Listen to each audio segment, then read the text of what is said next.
Sword of Coming Chapter 1139. Qin Pingon brought the first ancestor of the military strategist to Xianxia Tiandi, and at the same time greeted Yu Shiwu and roughly explained the situation. Yu Shiwu was very happy and agreed immediately, making up his mind to let nature take its course. The man smiled and said, Qin Jianxian is very sincere. Aren't you afraid of luring thieves into the house, destroying this place and stealing it all? But there are 2 more places that have been set up to prevent the light from being seen. Qin Pingon was silent. The man looked around, seeing all the fantasy worlds just like fancy bird cages. He said disapprovingly, today's Qigong practitioners have so many tricks. They like to spend their whole lives, giving up the big for the small, and they put aside the word Tao. With the word Shu swirling around, no wonder he dared to call himself an earth immortal after forming an elixir. Qin Pingon declined to comment and just listened. The man asked, do you know how to give those pieces of paper real life? Qin Pingon shook his head and said, I don't dare to try it easily. The man said, if you are too soft-hearted, don't be the leader. Since you are in the top position, don't expect to be kind to everyone, otherwise it will be easy to do the thing of saving 1 and killing 10,000. People's hearts have their own scales the day after tomorrow, so just ignore them. Regardless of right or wrong, innate human nature is always the same, and it is easy for people to regret it anyway. This is the experience of someone who has been through it. Remember to think carefully and don't let it go easily. Qin Pingon nodded and said, keep it in mind. I am quite introverted and rarely talk. The man raised his arm and turned it a few times, and there was a faint tremor in the joints and bones. Killing a Qingming Taoist official in the 14th realm was not a trivial matter after all. It was impossible without paying a small price. He said with a smile, I just heard that you like your mother-in-law the most. To be fair, it's like an old woman's foot-binding cloth. The guests just do as they please, just go where they want. Qin Pingon said, easy to say. The man suddenly asked, is it because you know my identity and realm that you are so careful and patient? Qin Pingon said, it's human nature. There are 100 people and I'm just one of the 99. The man nodded and said, only one left can be heroic and informal. I have seen many such Taoist priests of all races. Qin Pingon added, I am patient when listening to anyone. The man stretched out his hand to hold down the railing of the white jade stone bridge. Fellow Taoist Bixiao asked me to send you some words. Qin Pingon asked curiously, please tell me. The man said, when people are soft-spoken they like to talk sense and be stupid. After all, courage is commendable. When you are in a high position, you will be annoying if you start nagging again, and you will be suspected of being a good person after getting an advantage. Bixiao fellow Taoist, I ask you to think more and not be led by reason. Qin Pingon said, Exenling. The man smiled and said, it's just a mental understanding, not a spiritual understanding? Qin Jiangxian's implication is that he accepts his kindness and does not agree with it? It's okay. I'm only responsible for passing on the message. I won't go to fellow Taoist Bixiao to gossip, which will spoil the impression. Qin Pingon didn't answer the question. I finally understand a little bit why my predecessors could raise their arms and call out, and the world would gather to respond. The man laughed heartily and said, I've never been able to flatter anyone, but you have some unique skills in chatting with people. A good man doesn't mention his bravery in the past. If he talks nonsense about being glorious despite defeat, I still feel cursed. I was reminiscing with fellow Taoist Bixiao earlier, and the stinky old Taoist said that I am not the best in practicing Taoism or martial arts. I am really strong. Is the skill of painting cakes the best in the world? I originally said this even if I went back to enjoy the fun. The atmosphere was harmonious, the host and the guest were suitable, but unexpectedly the stinky old man had to add a superfluous sentence. Have pity on those pancake eaters who are starving to death. Yu Shiwu rushed here and saw the tall, laughing man on the bridge. He was inevitably worried. He is now the nascent soul. Facing this legendary head of the family of 3 religions and 1 family, his Taoist heart is agitated. Even if Yu Shiwu tries his best to stabilize his Taoist heart, it is still in vain. Even if he just stood face to face with him, Yu Shiwu already had some signs of being out of body. The man was quite surprised. Back then I was willing to admit defeat and was forced to surrender. I was allowed to be beheaded together. My old friend got his head and the rest was divided among 4 unknown people. The body was divided among 4 unknown people. A total of 5 martial arts fortunes created the future generations. Of the 5 ghouls, you kid only has 3 of them. Why are you doing so poorly? Your body and soul are so soft, will you fall with the wind? If it were the new 14th in Qingming Tianxia, how could there be more? 2 copies, this time I visit the mountains to reminisce, so I won't be able to retrieve the original so easily. Qin Pingon knew clearly in his heart that the reason why the still unknown Xin C4 was approached and killed by the ancestor of the military strategist was definitely not just because of verbal offense. The man shook his head. Actually, the Taoist cultivation base is not bad, but the Taoist heart is too weak. A man who lies on the ground early and waits for death just because he knows the sky will fall will end up with a man who weighs 100 kilograms and cannot carry 100 kilograms of burden. Yu Shiwu had a wry smile on his face. The words of the founder of the military strategist seemed to be similar to what Qin Pingon said before. The man said, in terms of resilience and courage, you are not even as good as Qin Pingon. I was speechless for the rest of my life. Qin Pingon was helpless.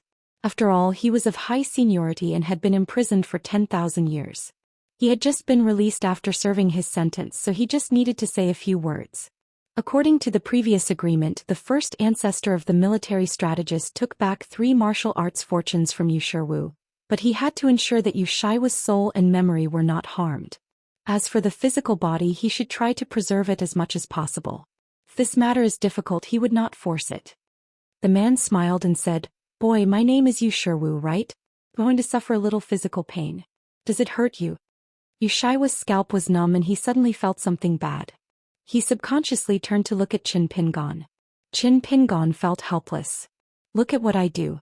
Can I handle this kind of thing for you? The man clicked his tongue and said, I think this kid is as weak as a girl. I will get my martial arts back later.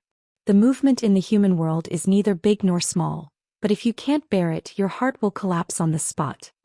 Wouldn't it cause me to break the contract, Qin Xianxia, and if you say something ugly, then Yu Shiwa's soul will be scattered, who cares? I do have a magical power named Bridge which can lead and transfer spiritual consciousness, 1 immortal realm, 1 nascent soul realm.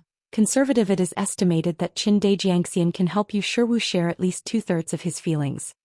Qin Pingon was dumbfounded. How could even the voice of his soul be heard? Yu Shiwu had already started to express his thanks with clasped fists, not giving Qin Xianxia a chance to say no. I am so grateful that I would like to thank you here. Qin Pingon stared at Yu Shiwu, but his lips moved slightly, seemingly saying nothing. Yu Shiwu could understand that he was cursing someone. Just pretend you don't understand. The man raised his hand, hooked his fingers and pulled out a golden rope as thick as his thumb from the center of Yu Shiwa's eyebrows. With a flick of his fingers, he threw it to Qin Pingon and reminded him, are you two ready? Although Yu Shiwu was on tenterhooks, he still performed bugang, stepped on the fighting and pinched the Taoist formula. He held his breath and concentrated, and quietly mobilized his whole Buddhist spiritual energy to protect the Qi palaces. Qin Pingon moved his right foot, stretched his body, set up his fists and then closed his eyes to rest. There was just no movement, so Yu Shiwu naturally didn't dare to ask any more questions, but Qin Pingon said, Senior, what are you waiting for? The man laughed loudly, strode out and suddenly came to Yu Shiwu. He raised his foot and swept across, interrupting Yu Shiwu. Immediately afterwards, the man used his palm to make a knife, and instantly struck General Yu Shiwa's neck and his head was thrown high. The man waved his hand casually and the head fell into the river outside the bridge. Then he reached out and pressed down the shoulders of Wuto Yu Shiwa's body, and forcefully pulled off the 2 arms. Although Yu Shiwu was forcibly rescued by soldiers, strangely enough his head did not sink into the water and floated on the water with the waves. Doesn't hurt at all? This boxing technique called bridging? Taoism? Anyway, what a great magical power. Indescribably wonderful. The man Xianxia looks like he only has a golden body of 10 feet. But he is so powerful and condensed that he can be called the real limit in the literal sense. This golden-bodied young god chewed up Yu Shiwa's body and 2 arms on the spot and devoured them alive, including the skin, bones and flesh, and not a single bit of meat was wasted. The man stood up, burped, stretched out his hand to wipe the blood around his mouth, and in an instant, Xianxia returned to his original position, finally regaining his complete true body. A dazzling golden halo appeared on the avenue behind him. The two arcs that were not originally connected into a circle finally formed a circle because they had just filled in 3 missing sections. With 5 heavens under heaven, the heaven and the earth sing together. Thousands of years of silence finally ushered in a thunderous response. How could Qin Pingan's heart-to-heart heaven and earth withstand the violent impact of this huge Tao Yun? Countless invisible barriers collapsed with a crisp sound like breaking porcelain, the boundless blue sky exploded, and the yellow ground cracked like a spider web. Thousands of a river changed its course in an instant. Mountains, rivers and lands sank, seawater poured in, and more than 10 sycamore leaves that had not been warmed turned into powder. It was terrible. Qin Pingan, who was only a few steps away from the man, had his eardrums shattered, blood oozing from his eye sockets, his figure was crumbling and his body was torn apart. If Qin Pingan hadn't temporarily invited God to come here with his true body, he would have collapsed on the spot and lost his soul. It wasn't Yu Shiwu but him, the generous host who brought thieves into the house.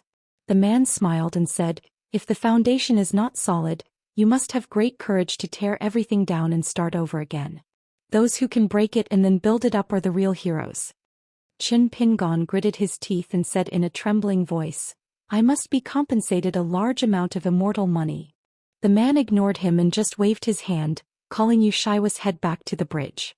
The lower half of his body that had fallen to the ground stood up on its own. Between the head and the lower body, countless golden threads spread, intersecting up and down and weaving together in an instant. The rudimentary form of the internal organs and the like, and the arms grew naturally, not only the immortal magic of bones and flesh, but also a pure golden heart. Every time it beats, a wave of Taoist rhyme flows. The whole body, a temporarily skinless skeleton, is exactly what Taoism calls golden branches and jade leaves. The man smiled and said, "You have been responsible for the 3 martial arts fortunes for many years. You have no merit but hard work. Since you don't have a good destiny as a martial artist, I will settle for the next best thing and give you a fortune from the Immortal family." Seeing Shanju Chen's miserable appearance, Yu Shiwu felt uneasy after all. The man guessed Yu Shiwa's thoughts and sneered, "You can't accept the things I give you if you don't want to? If you don't believe it, just give it a try. After a few days you can easily reach the upper 5 realms. Let's see how to take away this opportunity. If you can do it, it counts on your ability." The man glanced sideways at Qin Pingan. "If you were just a pure martial artist, your income would only be double that of Yu Shiwu. Even if as a Taoist priest I can teach you a few more Taoist methods, but since you are a scholar it's hard to tell. Who wouldn't be willing to be a good person who is rewarded for being good? Since you have taken over this matter, you must have the consciousness to cut off your hands and feet. I consider myself a scholar and like to reason with heaven and earth. How can I do it without paying some price?" Qin Pingan remained silent and took a long breath. A pair of eyes gradually turned golden, and there was a tug of war in the heart of the Tao. It was no longer the balance of power that was hard to maintain, and there seemed to be signs of trying to defeat a mountain and falling short of success. The whole heaven and earth glowed with a pure golden color, which was Taoism. Seeing this strange scene, the man looked indifferent. What kind of battle had he not seen thousands of years ago? What's more, in the ancient times he was either a participant or the initiator of several truly great battles. The man flicked his wrist and a weapon appeared in his hand. As soon as this object came out, a night sailing ship sank to the bottom of the sea on the spot, like a ball of cotton falling into a piece of iron.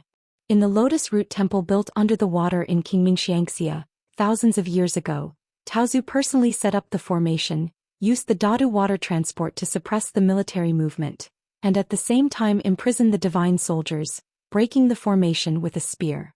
The man gently raised his feet and stepped on the ground, raised his arms, pointed the tip of his spear at Qin Pingan with golden eyes, and said with a smile, "Quickly reveal a true body that is almost perfect. I have been waiting for this moment. Killing the new 14th realm is just a hot shot, just an appetizer. What I really want to kill is you. Half of Luo Luo Mountain. When I set foot here, the long river of time has flowed backwards. Now there is a whirlpool in the water where time has stagnated. I want to see who will save you, who can save you. Turning back time, Taoism is as high as Taoist ancestors. Leaving the world of Qingming can only turn back the long river of time in Hauran. There will still be few 14th realm in charge of this continent's mountains and rivers. However, It is not difficult for the ancestor of the military strategist who has just recovered most of his power to just take an immortal sword cultivator and travel back in time for a moment. When the vacancies in the temple are filled and the dogs are beaten, I will go to heaven and make another trip to heaven. The Taoist ancestors have to pay off their old debts, but I am a different kind.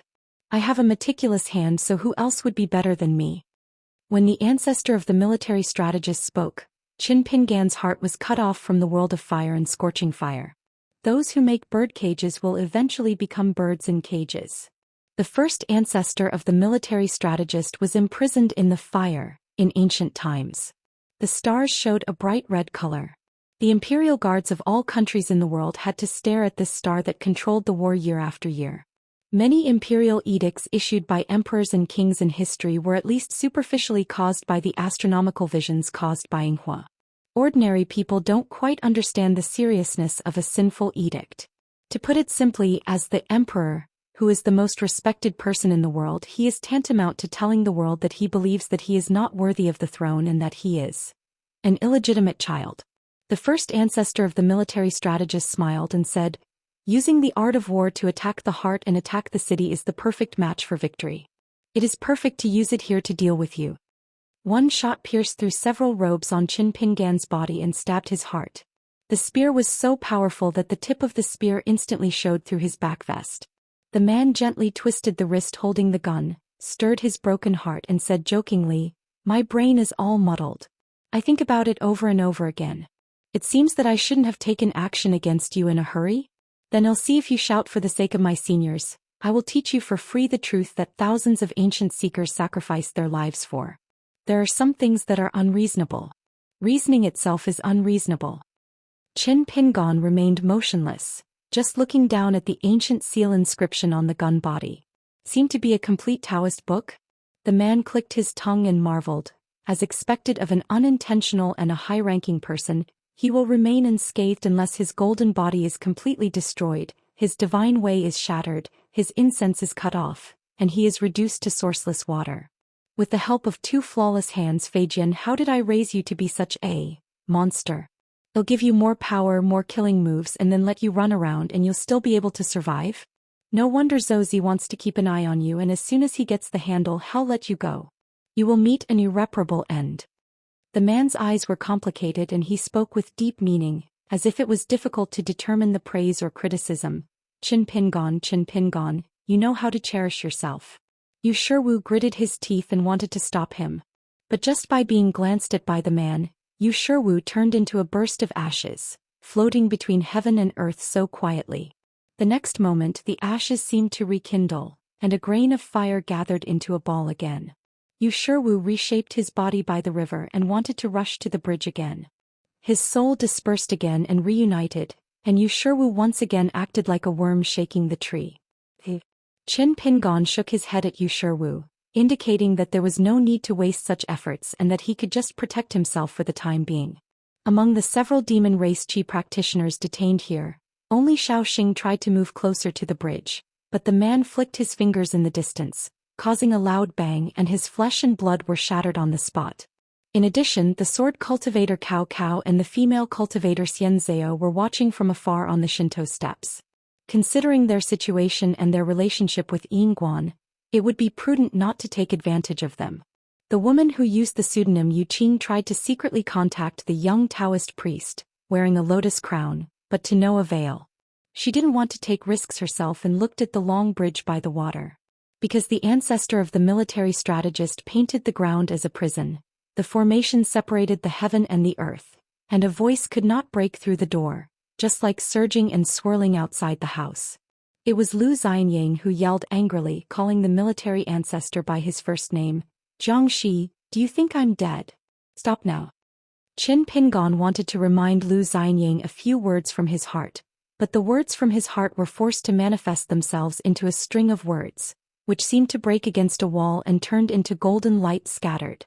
The man here looked calm and said with a smile, "The Lu family boy as a sword cultivator actually used a mother-in-law to blackmail others. Is his method a little too despicable?" Lu Xianying suddenly showed his unstinting temper. "You bitch, do you want to be a guest like this? You want some face? Your grandpa Lu doesn't study much and has a bad temper.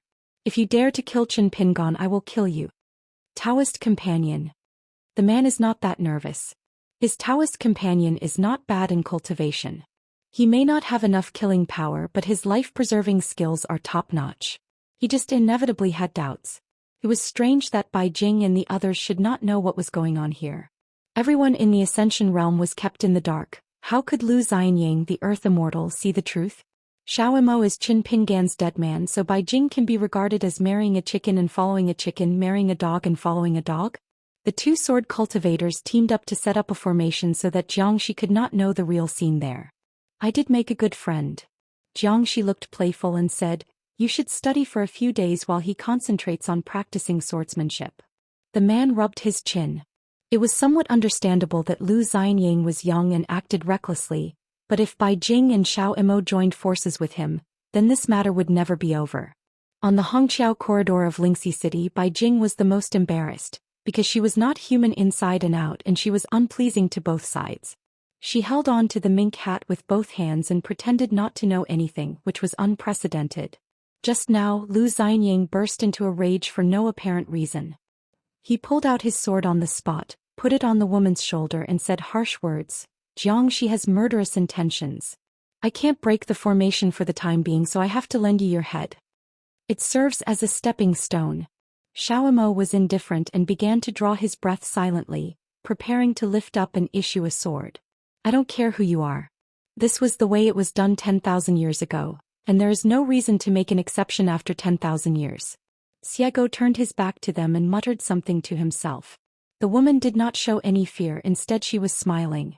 She raised her and moved the long sword on her shoulder to her neck. We are fighting on the top of the mountain studying Taoism, and the slightest difference can make a difference of thousands of miles. Later Lu Jianxian will cut off the head with a sweep of his sword. When you raise your head to see that guy, don't lose the hairpin in the bun on your head. This is the token of love between me and him. Lu Xianyang narrowed his eyes and said with a smile, it's easy to say anything about the deceased. The sword intention and murderous intention are definitely not fake. The woman asked curiously, the name Xianxia is a common taboo among several people in the world. Logically speaking, you should not know it. Lu Xianyang smiled and said, Taoist on the mountain who hasn't mastered the basic skills. For example, your cicada shedding magical power is more difficult for me to hunt down. The woman pretended to be surprised and said, do you know such secrets? Is your husband the most holy teacher or the young master? Lu Xianyang said, this world is no better than you were 10,000 years ago. Knowledge is everywhere. It's not unusual to know a little more. As for swordsmanship, it all depends on contemplation. Xiego said dully, 5 words, don't take it lightly. Lu Xianyang's swordsmanship is very weird. It is not a skill in the Tao. Xiego said, Brother Lu, we are all friends and we are all on a first-come first-served basis. Lu Xianyang smiled and said, I understand. As long as Bai Jing can stay on both sides today, Xiego and I will still be friends in the future. It wasn't until this moment that the woman restrained her casual mood and sighed, I really miss those days.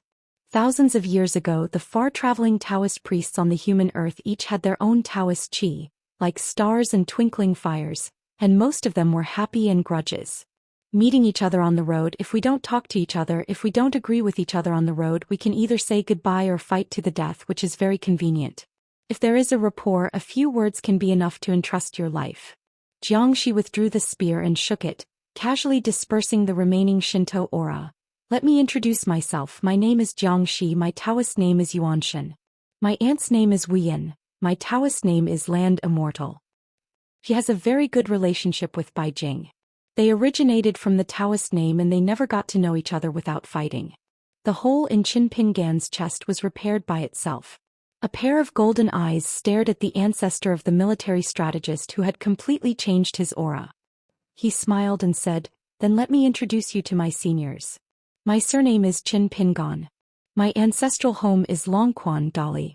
The Taoist temple is Luo Luoshan, and the pseudonyms are Chao Mo, Do Yi and Qin Haoran. I have prepared a Taoist name called Invincible Hand, and I plan to use it in other places in the future. Xianxia smiled. Is it because of his divinity or is this kid just so lively? Xianxia glanced at one place from the corner of his eye. There are 2 secret realms. Even the habitat of your Taoist body can be seen at a glance, and your trump card is forced to be revealed. How can you still have the leisure to protect that dojo? Or is he a serious Taoist priest? Judging from his posture and the flow of his Taoist energy, he is a disciple and grandson of Zhou Xian's lineage. It is a matter of loyalty to others when entrusted by them. Qin Pingon put his left hand behind his back, made a fist with his right hand, and rubbed his fingers, gently moving the palms of his hands. Besides, my intuition tells me that it doesn't seem like it's time to risk my life. When a lion fights a rabbit, you should use all your strength. There is no need to cut the flesh with a blunt knife and gradually exploit the enemy's strength. If your senior really wants to kill me, he will definitely kill me with one blow and leave quickly. Senior, this world has also been implicated to pieces by your harmony. Now I can see it in my Taoist mind. Now can I open the skylight and speak frankly? Finally, successfully regaining all his martial luck, the man was in high spirits and said to himself, "Embroidered Tiger Cui Chong, you saved me a lot of trouble. Thank you." In the main hall and temple of the ancestral court of the Houran military family, the man named Jiang, who occupies the chief position of the martial arts temple and has been eating Shinto incense for nearly 10,000 years, is actually not that easy to deal with. He couldn't fight all the way up the mountain and demolish the martial arts temple. Bai Jing intentionally or unintentionally did not explain to the young swordsman named Lu Xianyang why Taoist priests in the 14th realm of the world were so powerful thousands of years ago. The mystery was only contained in the 4 words, incense and fire Taoist fruit. In today's world, people's hearts are mixed, and the incense offered in major temples is almost only for the self. How can it be said to be pure, let alone the thousands of curling incense gathered together to produce the supreme Taoist fruit? Jiang Shi, the ancestor of the military strategist, now has a somewhat delicate relationship with the martial temple and the ancestral court. In a sense, Jiang Shi was sidelined. The world's military fortunes are given in name but not in reality. This is a dam that prevents floods from breaking out. Once Jiang Shi's 10,000-year sentence is over, Jiang Shi will immediately take complete control of a small half of the human world. Jiang Shi was not too narrow-minded to complain about this matter and made some slanderous remarks. If he were the founder of the 3 religions, if he were to put himself in his shoes, he would have to eradicate the roots back then. Why should he be locked up for 10,000 years if his merits and demerits are not equal to each other? Just beat him to death completely and avoid any future troubles. Qing Ming Xianxia's 2 sides by Yu Jing were, to be precise, the second headmaster Yudo did not stop this matter. Knowing that he had arrived at his own territory, Yudo didn't even show up from beginning to end. He just led the group of famous generals in history, Taoist officials, to do his own thing. Instead, Yudo notified the Lotus Root Temple in advance, which was regarded as a Baiyujing decree, and the meaning was not ambiguous at all. Items should be returned to their original owners. If you are unwilling to hand them over, remember to bear the consequences. If Yudo had appeared 3,000 years earlier, there would have been at least one more candidate among the 10 great men in the ancient world and 4 candidates. The so-called candidates at that time, the young master and the 3 mountains and 9 lords, were not because they were incompetent, but because there were certain things that were first come, first served. This was called merit in the world. And among the 10 Taoist priests who were among the heroes, there was no distinction between them. It is true that no one cared about this at the beginning. If a sergeant attains enlightenment, he will die if he dies. Why do you still care about this? Thinking of this, Jiang Shi gloated and said, "It's not good to offend anyone, but I want to offend Yudo. What do you think? Relying on your identity, acting on your own initiative, and hitting the stone with an egg. Is it fun?" Qin Pingon said calmly, "Outsiders don't talk about the chessboard, but watching the chessboard doesn't say anything about a true gentleman." Jiang Shi smiled and said, "I am very much looking forward to this question of swordsmanship. Let's wait and see." Qin Pingon asked, "You don't care here?" Jiang Shi asked, "It is only natural for a host to entertain his guests. Does he still need the guests to help clear the table and clear away the leftovers?" Qin Pingon said expressionlessly, "It sounds very reasonable." Jiang Shi said, "Stop talking nonsense and continue talking in another place. Apart from this business, there are other important things to discuss." It seems that the ancestor of the military strategist has made up his mind to stand up with a light break, even if he sends away the host who has spent countless resources and efforts. Jiang Shi waved his sleeves, and the Xiao shape returned to its original appearance, leaving the latter with lingering fear. Qin Pingon nodded towards her. Xiao Xing grinned. Could he sleep on the chime? Ignoring her, Qin Pingon withdrew his mind and body from a mustard seed and returned to the clean room in Lingxi City on the night ship. Jiangxi and Qin Pingon almost simultaneously told their Taoist companions and close friends that it was okay. The woman smiled brightly and tapped the tip of the sword with both fingers. Lu Jianxian. Withdrawing his sword, Lu Xianying cupped his fists and said with a playful smile, "Senior, I have offended you so much." The woman asked, "Can your swordsmanship really break the cicada slew technique?" Lu Xianying laughed and said, "You don't make drafts when you are bragging. If you can't take it seriously, don't take it seriously." Xiego said, "Trace back to the source, swim upstream, wait for the rabbit, hide in advance, chop it out with a sword, cover your head and cover your face. You will be unable to prevent it and you will die." Lu Xianying was startled. "Guzi, where are you showing off your idioms here?" The woman thought carefully for a moment and asked doubtfully, "Doxy?" Since there was no real fight, Xiego was relieved. He put his hands on his hips and was extremely proud. He laughed and said, "It was the Jianghu nickname that my leader Gua helped me pick up." At that time, Xiao Mili and Taoist fellow Jingqing were so shocked that they couldn't be more shocked. It's like being struck by lightning. You can imagine how intimate and domineering it feels. Xiao Mo smiled and said, "Shall we all go sit with the young master?" Xiego started to think of reasons and excuses. Fortunately, Lu Xianying said lazily, "I want join in the fun. I shouted the word senior quite a lot today, which consumed me too much. I need to catch up on some sleep and get some sleep." Xiego nodded vigorously. "Let's do it together." Lu Xianying winked and Xiego suddenly realized it and quickly made up for it. "Xiao Mo, don't get me wrong, brother Lu and I are innocent." Xiao Mo said helplessly, "Nothing." The woman smiled knowingly. It seemed that Beijing was about to succeed. Lingxi City, one of the 12 cities of night sailing, has a very fitting place name. Jiangxi sat down again and asked inexplicably, "Can Tao and Dharma be borrowed, but can the heart be borrowed?" Qin Pingon was in a bad mood and said angrily, "I'm sorry, senior. I'll come back to the game after I recover from my injuries." Sitting lazily, Jiangxi gently tapped the handle of the chair and said, "I heard that Qin Qinglu has murderous intentions towards you? First, Zhou Mi almost hit you on the mountaintop. I heard that not long ago, a ghostly ghost was a candidate for the 14th realm. Iron he is determined to kill you, and there is also a sneaky 14th realm who has attacked you several times. Concubine Fei got guidance from Bai Zhe and has just entered the 14th realm. You can do the math for yourself. She is just an earth immortal, so you will provoke her. How many times have you become a powerful enemy after trying to kill you?" Fellow Taoist Bixiao is indeed not an ordinary person with bright eyes and ears.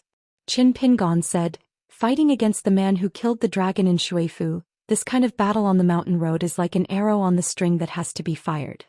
In a great battle there is no way out and there is no way to give in. Whoever loses, who wins, life or death, no one can blame anyone." Jiangxi shook his head and said, "That's because you underestimated the mind of this dragon-slaying man."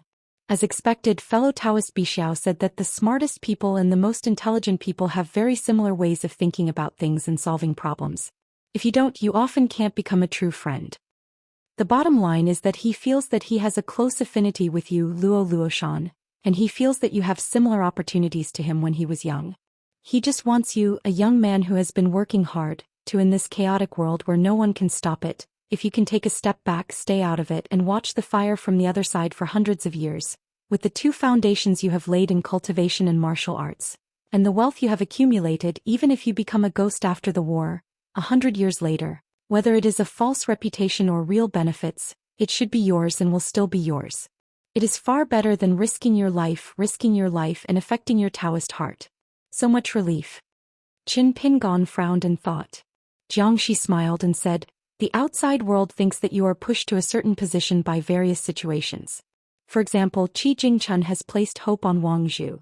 As a junior brother, you have to protect her and you have to stand in front of Qin Qinglu. There are many things like this and you will only know better than me. But my view is different from that of most people. I think you are very free." Qin Pingon, with drooping eyebrows, had his hands in his sleeves. He was seriously injured and naturally in low spirits. When he heard the last sentence, Qin Pingon raised his eyebrows and said with a smile, Words from a confidant. Xianxia said, "Do you understand now why I said that?" Qin Pingon nodded and said, "That sentence is as good as a wine bowl. The bowl is here but the wine is there. Probably our respective lives and stories. A person who knows how to truly love himself is never a selfish person. A drunkard and a drunkard are two different things." Only Xiaomo went to the room and called Master. Without looking at Xianxia, he picked a chair and sat at the door. Xianxia smiled and said, "Fellow Taoist, after you have had a good sleep, will you have another fight with me after you wake up? Don't be timid." Xiaomo ignored it and just sat upright, closing his eyes to rest. Xianxia had friends all over the world, and he and Bixiao Cave Master often drank together and talked about Taoism. One time when I visited Luobaotan, I wanted to talk about some serious things besides drinking. It is said that the guy in front of me, who had changed into a yellow hat and blue shoes, had just left the Luobaotan dojo and left the Bixiao Cave Master. In a word, that little master, no matter how good he is in fighting, he is still a human being, so I am afraid of him. The woman also walked over slowly, but Lu Xianying was worried and appeared out of thin air.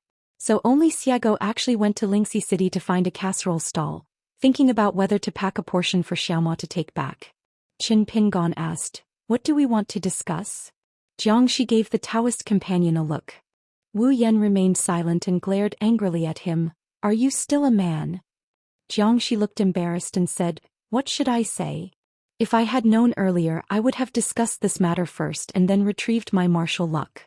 Xiaomo said, "You too, if you haven't thought about what to say, don't say anything. Don't disturb the young master until you have thought about it." Xianxia rarely felt so aggrieved. Lu Xianying said helplessly, Okay, it's nothing to be so big-eyed and small-eyed. Let me start by saying that Xianxia and Wu Yan once had a beloved daughter who they loved and doted on. She was an excellent Taoist child. The extremely young Earth Immortal has excellent qualifications and is outstanding. She has a bright future. Although she has a lofty ideal, she has a gentle personality and treats people. She's probably 100 times better than Xianxia. Once they reach the sky, Xianxia and the others will be better. Well, the daughter was entrusted to her friend Bai Jing to take care of her. The woman became more and more curious. This young swordsman seemed to be very familiar with those old almanacs that no one cared about. Qin Pingon asked, "Did something go wrong during this war? Since Bai Jing is the first Qi practitioner to reach heaven on a certain path, and he is so eager to kill, Bai Jing has completely forgotten that he still needs to take care of that woman?" Xiaomo remembered something and shook his head and said, "The problem is not the most dangerous battle to reach the sky, but the internal strife that followed. I don't know the specific details and process. I only know that she died and disappeared. Bai Jing was seriously injured and the road was severely damaged." Xianxia said, "That is to say, some old demons died early, otherwise it would not be Zhou's turn to chew up their real bodies to mend their Dao.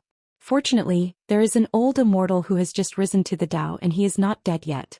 This title should not have been inherited by him through opportunism. He should have been replaced a long time ago. I heard that he is very prosperous in the wilderness now. Very good, very good." The woman was sad and said softly, "The souls are all in pieces." Fortunately, a monk came to the rescue and helped to gather them together. Qin Pingon looked expressionless and asked, "Her reincarnation is Pei Qian, right?"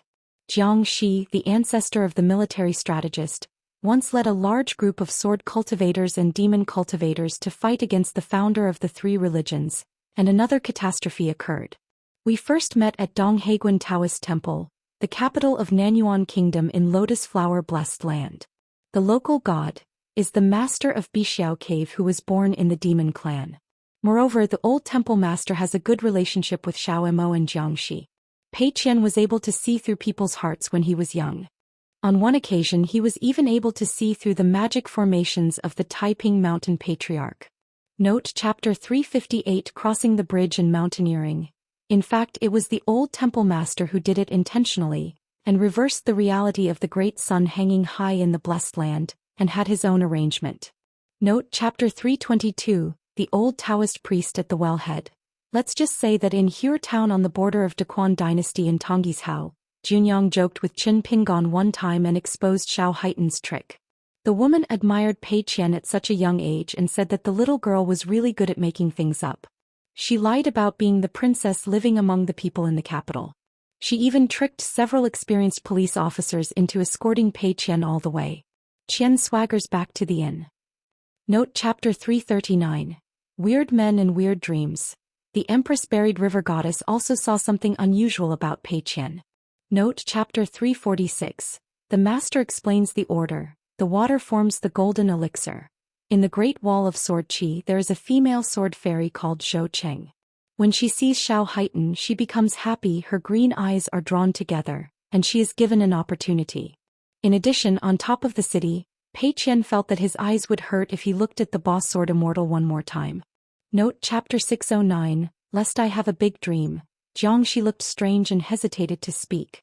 The woman said, according to Bixiao Taoist friend's explanation, our daughter's soul was handed over to the Haoran Confucian temple by the monks to help protect it, with good intentions so that Xianxia and I would not reappear in the world, make a big fuss and start another war. Bixiao Dao the friend said something that was probably a word of comfort. He said, everything yesterday is like dying yesterday and everything today is like living today. He also said that the Confucian temple was done very authentically. It is the old scholar who has to take the huge risks. If Qin Pingan did not become today's Qin Pingan, and Pei Qian did not become today's Pei Qian, so we may have to miss something. At this point the woman asked tentatively, Mr. Qin, should we call her over? Qin Pingan's eyes were gloomy. Lu Xianying was no stranger to this scene, and it was precisely because it happened so rarely that he remembered it deeply. If the conversation continues like this, one of them might actually turn against each other. She also felt that she had made a mistake. Nan Yan explained, the main reason is that we are afraid of seeing her and owe too much. We still don't know which sentence to use as an opening statement. It is not wrong. Xianxia is rough and has always been stupid. We and the couple discussed it all the way. But nothing useful came out of the conversation. I really had no choice, so I just thought that with you as the master here, Pei Qian is here, you can help ease the situation so that you won't miss a few words. The relationship is at loggerheads and she has never been in contact with us. Qin Pingan nodded when he heard this, but his expression was slumped and his heart was empty.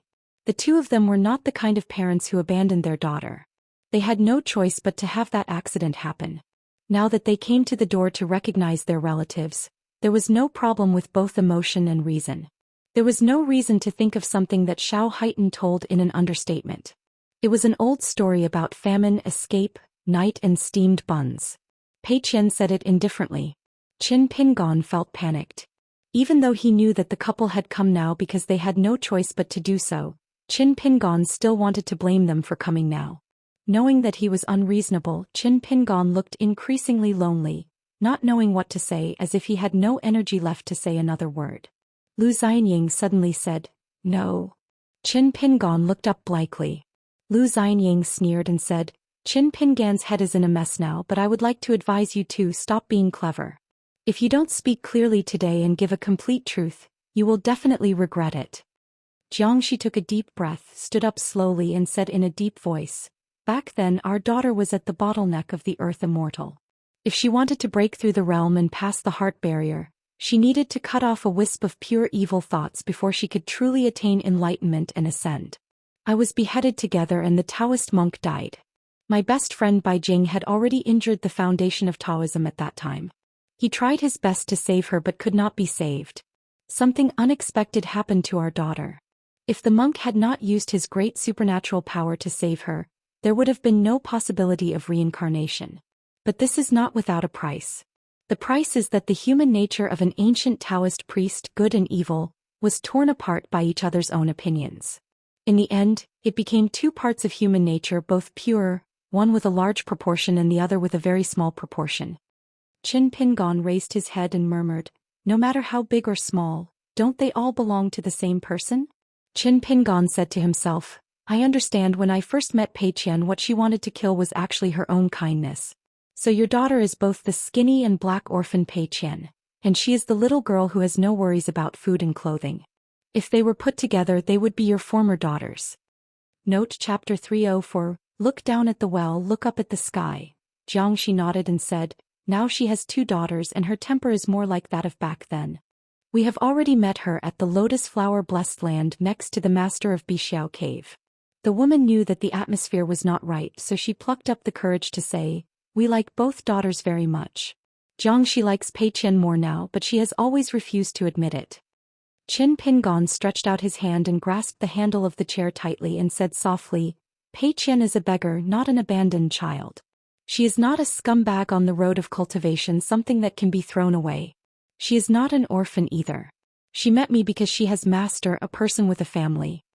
Xianxia wanted to say something, but the woman beside him panicked and quickly stopped him, grabbing his arm. Qin Pingon also raised his head and glanced at him. Xianxia suppressed his temper and kept silent. Qin Pingon was silent for a moment and said, Let me think about how to talk to Pei Qian about this.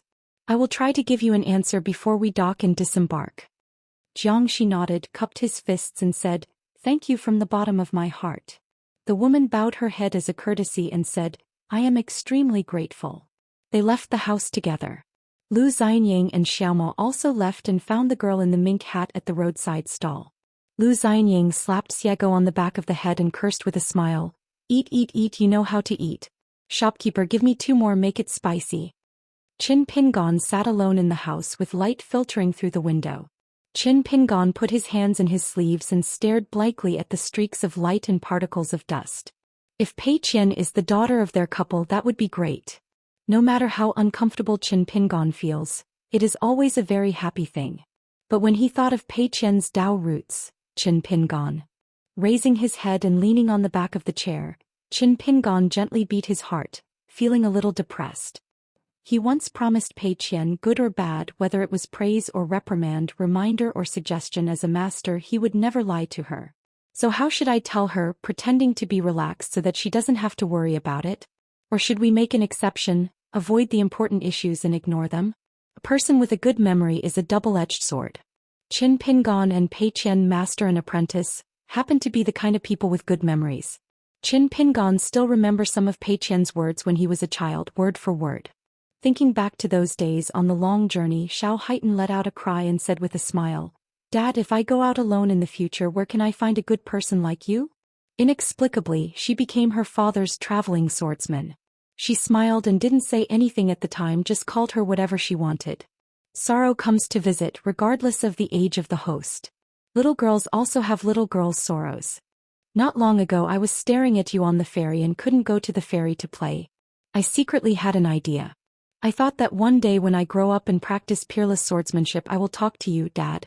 Dad, give me a horse and I'll go make a fortune in the world. But then I thought about it, maybe a horse is a bit expensive and you might not be willing to give it to me, Dad, so a donkey or a mule will do. The rivers and lakes outside are waiting for me. They are waiting for me. The little girl pretended to be old-fashioned and sighed, Now I don't want to go to the Jianghu to play. So boring. They are all bad people or not very good people. He listened to the child's innocent words, but didn't say anything perfunctory. But you met me in the world, right? At that time the big one and the little one were swinging their legs together, carefree. Today is good, but tomorrow will be whatever it is. I remember that Pei Qian said something very childish and appropriate for his age, but I don't want to meet anyone else. At this moment, Qin Pingon subconsciously wanted to drink, but after thinking about it he decided to forget it. If you want to take out the tobacco stick you should give up. Remembering that there were still some melon seeds, Qin Pingon took out a handful from his sleeve, bent down, leaned forward, held it in one hand and nibbled on the melon seeds. In Lingxi City, a poor old scholar stood on tiptoes and looked around. He had a sharp eye and immediately spotted something. He strode towards the roadside stall, shouting that he would be lucky enough to share a table together. The familiar man sat down on the bench and raised his arms to wave. The old man smiled and told the stall owner to order a non-spicy casserole. If it was too spicy he would not pay for it.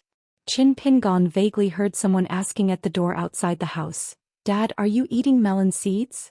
Sort of coming. Chapter 1140. There were 4 diners at a roadside stall.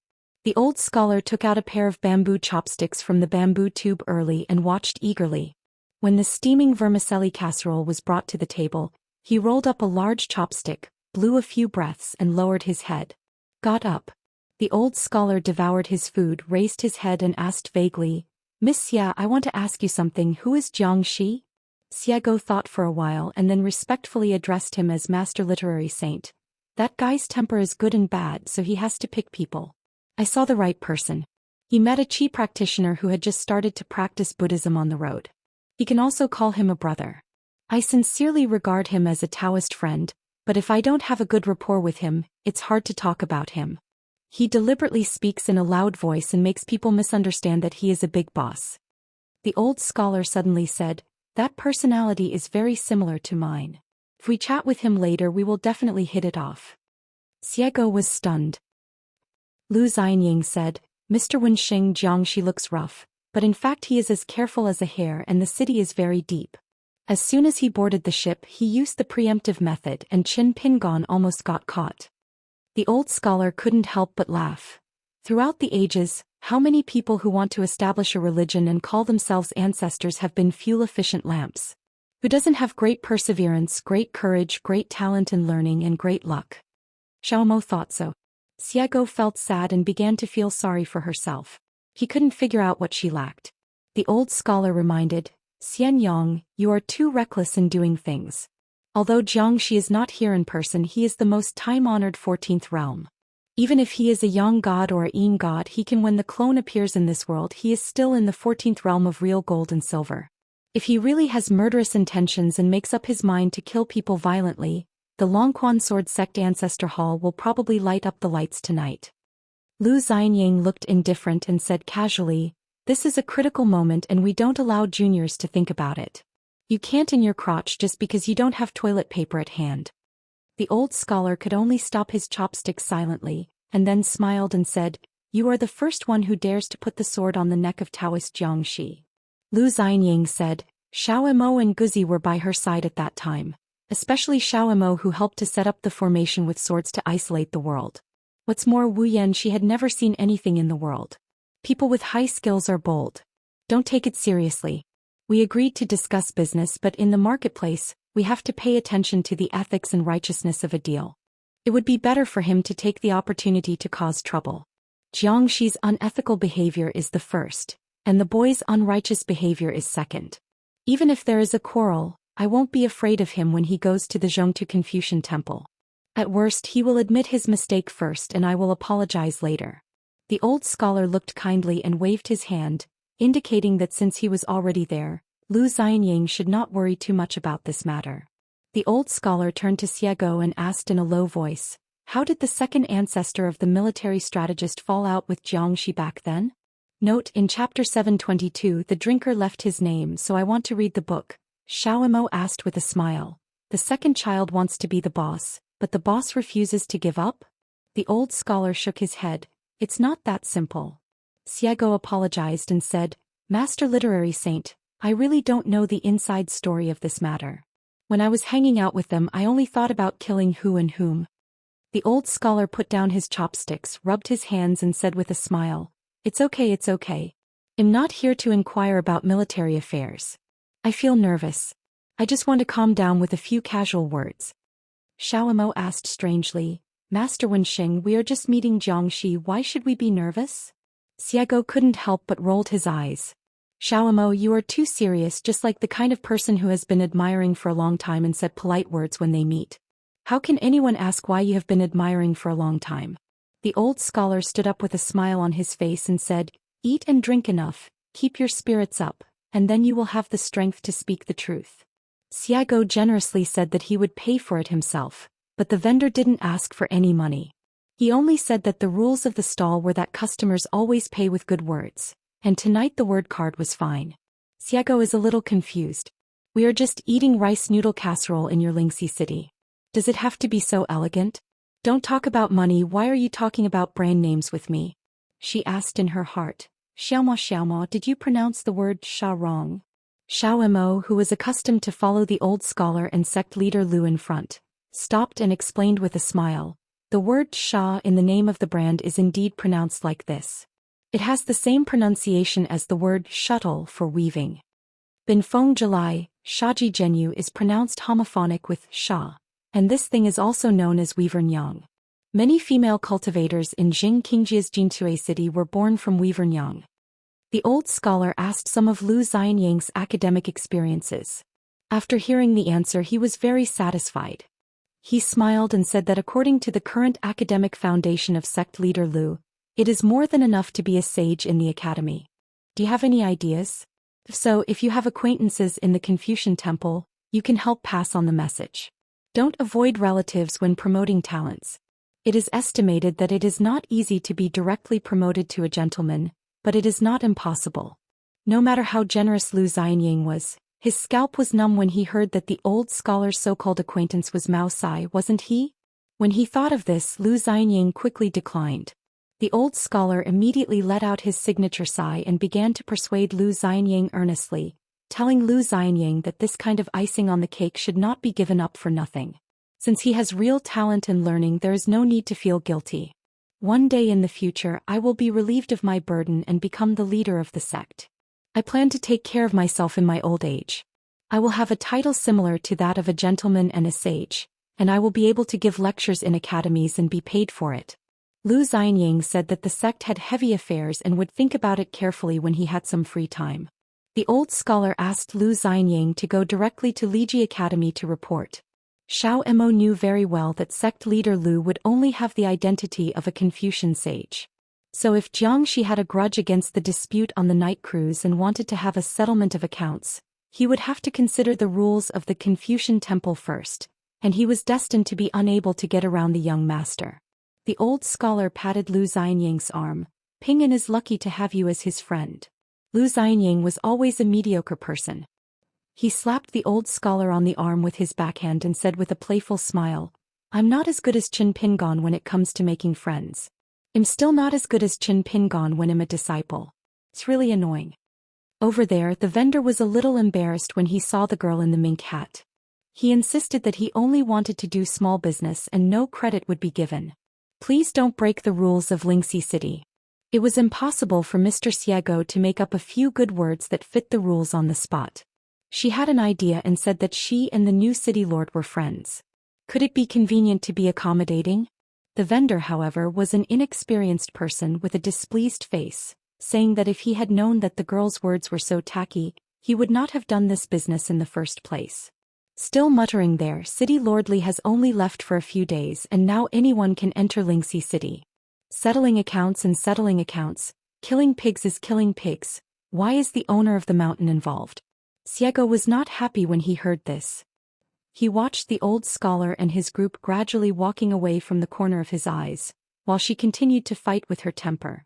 The vendor made some quarrels and when the old scholar and the others turned the corner, Xiego immediately turned her back, grabbed the vendor's hair and pressed his head on the table. She stepped on the bench and took out the food from the table. A chopstick was poked on the forehead of the vendor, cursing, "How dare you play fairy dance with me? When I played this trick to deceive people, I guess your little kid's ancestors didn't even wear crotchless pants." Inside the house. Hearing the voice outside the house, Qin Pingon instantly returned to his normal expression, raised his head and smiled. "Why are you here?" The whole room seemed to light up. Pei Qian moved a chair to sit next to the master and explained, "Master Wenxing came to me and told me the general situation. I feel that such a small matter cannot put the master in a dilemma. So I took the initiative to ask them to come to them and let me make it clear to them face to face. Master Wenxing was worried and told me to meet the master first after boarding the ship, lest in the end no one would be in trouble. I think it makes sense. Master, don't frown, it's really a trivial matter." Qin Pingon took out some more melon seeds from his sleeves, handed them to Pei Qian and said softly, "It's not a trivial matter." Pei Qian curled her lips and disapproved, but on Master's side she was always used to Master being right, so she silently ate melon seeds. Qin Pingon was chomping on melon seeds and said, "It's just the two of us in the room. There are no outsiders anyway. Master, just tell us what's on your mind." Pei Qian smiled brightly, nodded and said, "Okay, it seems like I haven't had many words with Master alone for a long time." Qin Pingon said, "To be honest, if I'm being selfish, I think the best choice is to be my founding disciple, with nothing extraordinary, scary, or exaggerated background." Pei Qian's eyes lit up and he nodded vigorously and said, "Yes, just like Master, he has an ordinary family background, a pure and ordinary background. How refreshing it is. He became an orphan at a young age and it was hard, but he finally got over it. I survived and now all the hardships are rewarded, which is just right. No matter how much sweetness there is, I always feel awkward. Otherwise, I will inevitably wonder in my heart, how can I have such a good life? Today's achievements still depend on who and what of our ancestors. Isn't this just like a martial artist? Pure martial artist, not pure anymore. Right, master? Qin Pingon said softly. Speaking of his apprentice, he suddenly had an extra pair of parents. Moreover, they had to leave their daughter because of helplessness. They did not abandon her voluntarily because of various Philistine and snobbish reasons. After a long separation, they reunited after all the hardships. After hard work, I finally recognized my relatives again, which I think is not bad. Between heaven and earth, my apprentice seems to have 2 more people who really love her out of thin air. I have no reason to be unhappy, and I will feel very happy. Because I feel that now Pei Qian deserves and can receive any luck and happiness. Pei Qian lowered his head and ate melon seeds, his eyes red. Qin Pingon murmured. It seems that the only thing that makes you uncomfortable is the truth about your true identity. It is her inner demon, and it must be eliminated if you want to break through. What kind of is this? My disciple Pei Qian, who I cherish so much, and Xiao Haiten, who becomes so sensible day by day, has become something that must be discarded in the eyes of others, even worse than worthless. But this is a cultivator. This has been the truth on the mountain for thousands of years. So I also know that there is really no one to blame for this kind of thing, so I can only feel a little sulky. Even if the husband doesn't tell you about this, if you don't come to the night boat today, I will also go to Tongyi's house and explain the matter to you exactly. Master will make some suggestions of his own, but he will definitely respect your opinions and choices. Pei Qian heard this and said, Master has always done this. She has a book that she has kept till now. Even Sister Wanshu and Xiao Mili have never seen it. Big White Goose once said that people who like to reason in the world can be roughly divided into 2 types. One is to make themselves feel better, and the other is to make the world easier. Pei Qian said, Master, I tell you the truth. Don't be angry after hearing this. Qin Pingan's mood improved and he said with a smile, Master can't bear to be angry. Besides, Master has told you a long time ago that as long as you tell the truth to me, even if it doesn't make sense or what you say is wrong, don't worry, Master, I will definitely listen to you carefully and want to know your true feelings. Master is not boasting and dare not say that he always has a calm mind. He has never been a moody person and he has never lied to you. Pei Qian grinned and said, I think this is the best. It's just the pure evil intention of their precious daughter who regarded her as an enemy of the road. It's very good. Otherwise, I will really have a headache. Now, I accept it even if I recognize you. Even if you don't be awkward, you should call me daddy when you should, and you should be filial when you should be filial. Doesn't matter. Before I met Master, when I was a child, I was hungry for 9 times in 3 days. My stomach was empty, my intestines were so hungry, and I was so hungry. The nodding is like eating my belly, which is unbearable. So Master, don't worry about what kind of knots I will have, let alone worry that this is something Pei Qian has encountered in his life and cannot be avoided. Shujian Lake. Qin Pingon said dully, How can I not be worried? Pei Qian's eyes were bright. Master, I agreed in advance, but in my heart how to be as warm and close to them as the children at the foot of the mountain, I can't do it, at least now. As for what will happen in the future, what will happen in the future? Today's Pei Qian does not guarantee anything about tomorrow's Pei Qian. Qin Pingon nodded, no problem. Pei Qian also became cheerful and said, I've brought Master into trouble again. He's really a loser. Qin Pingon pretended to be relaxed and said with a smile, A little loss is not worth mentioning. Living in a secluded mountain to practice Taoism, it is not good to go too smoothly. Why did you even tell Pei Qian such a thing? Qin Pingon took out some more melon seeds, gave them to Pei Qian and continued, The next words are things that Master must talk to the grown-up Pei Qian. Pei Qian stopped eating melon seeds and said in a deep voice, Master, please speak. Qin Pingon said slowly, First of all, they didn't protect you once and they had thousands of reasons. The facts are the facts. Of course I want to believe that they can do better this time, but I will inevitably have doubts in my heart. I will never do it without any reason. Believing them without reservation is irresponsible to you. I don't allow myself to make such mistakes. Some mistakes can be corrected, but some mistakes have no chance to be corrected. Secondly, Master has things he must do. For example, he must go to Qingming World and go to Baiyujing to see Yudo. Master actually doesn't want you and of course Cui Dongshan to interfere with this matter. Before going to Baiyujing, although Master and Luo Luoshan were the target of public criticism, their overall behavior was still controllable. As for Xianxia and Wu Yan, whether it was the identity of the pair of Taoists or their realm cultivation, they were certainly the highest. But the truth couldn't be simpler. To put it more harshly, right and wrong are nesting together. The higher the realm, the higher the enemy's realm, and the stronger their Taoism and calculation power. Naturally, I have to take precautions such as figuring out what they want to do. If you get along with them for a long time, what risks will you encounter? During this period, you must also make appropriate psychological preparations. Instead of being harmonious and accommodating to each other at the beginning, it is better to be a little harder to talk to from the beginning. It is worse than turning against each other, resenting each other, harboring regrets, and living in mutual accusations and self-guilt all your life. Master has experienced great fear only a handful of times in his life. When I was young, I stood next to a flooded mountain stream. When I was a boy, I saw Lu Xianying lying on the hospital bed in the blacksmith shop. Traveling across continents, he returned to Aquarius continent and saw Guqian for the first time at Shujian Lake. In the Dragon Palace cave in Luzhou, Beiju, the Fire Dragon Master left Qin Pingon with no way to retreat, and finally succeeded in forcing him to speak from the bottom of his heart.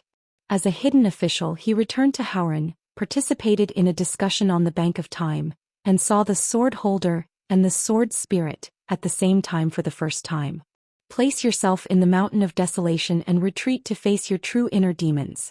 When I saw Xianxia this time, I was filled with fear. I won't tell you the specific details. This time Xianxia took the initiative to board the ship, whether it was a heart-to-heart talk or a confrontation. Of course, it might also be due to some weird psychology. In short, it was a private matter between Master and Xianxia. Just because the jury is still out and I don't want to mislead you. In both public and private matters, I should not and will not prevent you from recognizing your relatives. But in terms of love and reason, I cannot just send you away casually. Before the old scholar boarded the ship with Pei Qian, Qin Pingon sat alone in the room eating melon seeds and thinking about his thoughts, reviewing the chess game and going through the previous conversations word for word, not wanting to miss them. For example, Jiangxi's first sentence was to comment on the current Qigong practitioners, who are flashy and show off their skills. The land immortals who form the golden elixir today are no more different than the earth immortals 10,000 years ago. As for the situation of martial arts after 10,000 years, Jiangxi, as the founder, does not need to comment at all. He is probably disdainful, which is an evaluation in itself. I went to Qingming World and after finishing my business I wanted to take a look at Lin Jiangxian. But after all, Qin Pingon is not very young, so Jiangxi is inevitably suspected of relying on his old age. So next, Jiangxi asked Qin Pingon a lot of questions about how to give them life. In a sense, this is a big statement that belongs to asking. Qin Pingon was also very particular in his answers, which is not to say that he had no context or clues. It's a sentence of don't dare to try easily.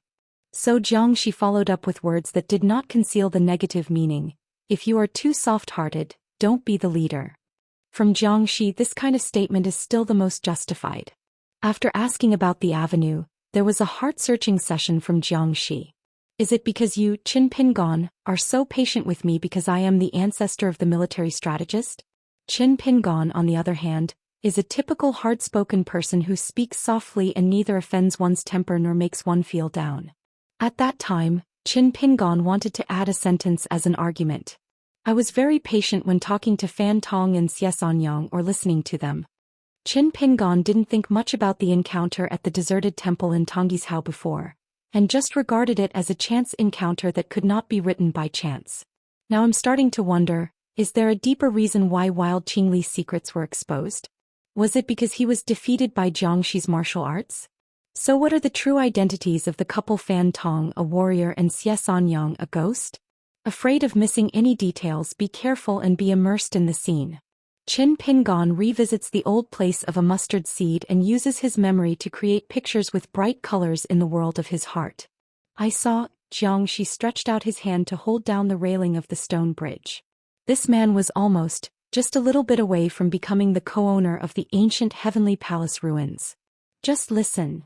Fellow Daoist Bixiao asked me to send you some words. At this moment, Qin Pingon held his sleeves with his hands, squinted his eyes and listened with his ears.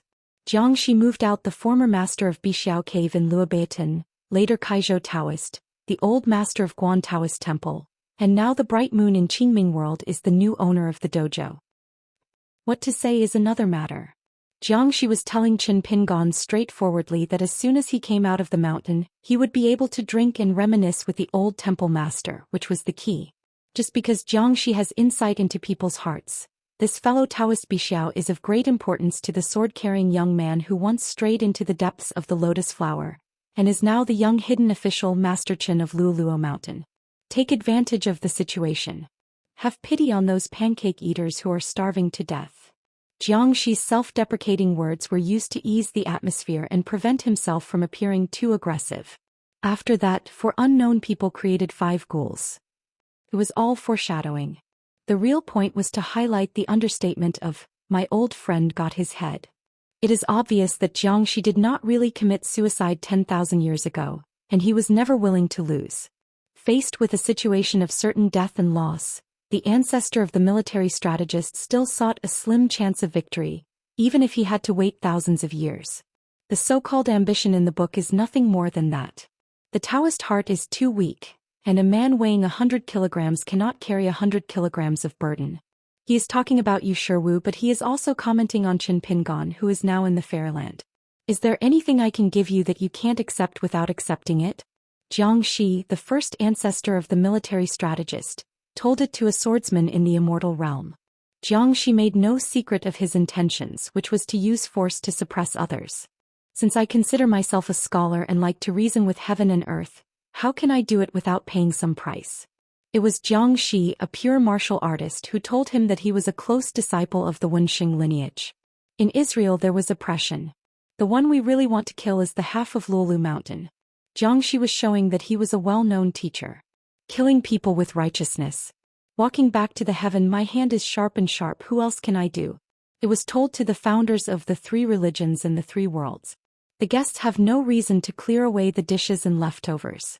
It was told to Confucianists and Confucian temples, and it was because the military masters of the 3 religions and 1 family were talking to Confucianism. It's not good to provoke anyone, but you want to provoke Yudo. What do you think? Relying on your status, acting on your whim, and hitting an egg with a stone. Is it fun? It was said to Yudo, the 2 masters of Qingming Xianxia and Bai Yujing.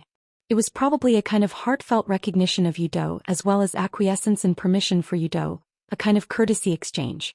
Relying on status is a mockery of Qin Pingan's many backers, but in fact his own power is average. Motivated by emotions, it is the disapproval of Qin Pingan's desire to ask Bai Yujing. It means that Qin Pingon does not know his own abilities and he praises you and belittles Qin. A sentence of "is it fun?" is a final sentence. Wanting to shake Bai Yujing just by relying on a mountain of desolation is a farce that looks like a child's play. Those who make up bird cages will eventually become caged birds. Qin Pingon, you know how to cherish yourself. Can Tao and Dharma be borrowed, but can the heart be borrowed? The 3 sentences Jiangxi deliberately missed were all asking Qin Pingan's concerns. When I set foot here, the long river of time has flowed backwards. Now there is a whirlpool in the water where time has stagnated. I want to see who will save you, who can save you. It is to force Qin Pingon to use all his trump cards. You should go study for a few days and let him concentrate on practicing swordsmanship instead. It was a deliberate relaxation, deliberately using Lu Xianying to eliminate the tense atmosphere. Shuhu Chuiqing, you saved me a lot of trouble. Thank you. Qin Pingon guessed that the real listener of Jiangxi's words was actually Jing Juzhong, who had most likely planned to be the new ancestor of the military dynasty. Later, Jiangxi took the initiative to mention Qin Qinglu, saying that Qin Pingon had underestimated the ambition of the man who killed the dragon. It was an opportunity to bring up the past and take the initiative to reveal an unknown love affair. Note, Chapter 727, 5 Supremes for Immortal Swords and 1 White, Qingming Tianxia has met the master of Bixiao Cave, and Haoran Tianxia has met Qin Qinglu. I wonder what other people on the mountaintop Jiangxi has secretly contacted? What are you planning? After a series of trials, Jiangxi finally gave his final assessment of Qin Pingon, very free. Qin Pingon replied with words from a confidant. Seems like a big shot is making things happen. In fact, Jiangxi's every sentence, even every word, has a hidden thought, and is said to a smart person who understands the words. allowing the latter to chew on the deep meaning and explain the extraneous words. But Qin Pingon wouldn't be afraid if he stopped here. There are all kinds of wonders in the world. A Taoist master who has cultivated clairvoyance can see the whole picture of things, the depth of a person's Taoism, the flow of his mind, and even part of the cause and effect. What really made Qin Pingon happy was after leaving Xinxiang Tiandi. It was the kind of hindsight that almost broke out in a cold sweat. If Lu Xianyang hadn't been a bystander and revealed the secret at that time, Xianxia and Wu Yan would have ignored the bottleneck in evil thoughts. What particularly shocked Qin Pingon was the woman's words, "Xianxia likes Pei Qian better." Qin Pingon did not doubt the truth of this sentence, but at that time he felt that something was wrong. When he was alone and thought about it over and over, he finally realized that there was a problem with the order. If he said this straight to the point, Qin Pingon would not, it would be so deeply uncomfortable. It seems that Xianxia has long been very familiar with Qin Pingon's words and deeds, habits and temper, Taoist heart and weaknesses. Therefore, from beginning to end, from Xianxia boarding the boat to walking into the house, step by step, sentence by sentence, Xianxia led Qin Pingon's Taoist heart like a morning bull's nose. For so many years I, the master, have raised Pei Qian as my own daughter with all my heart and soul. If you come to me and recognize me, you can just recognize me. Why are you playing the art of war with me? Pei Qian said, Master Wenxing has returned. Qin Pingon put away his thoughts and stood up. Go and have a look.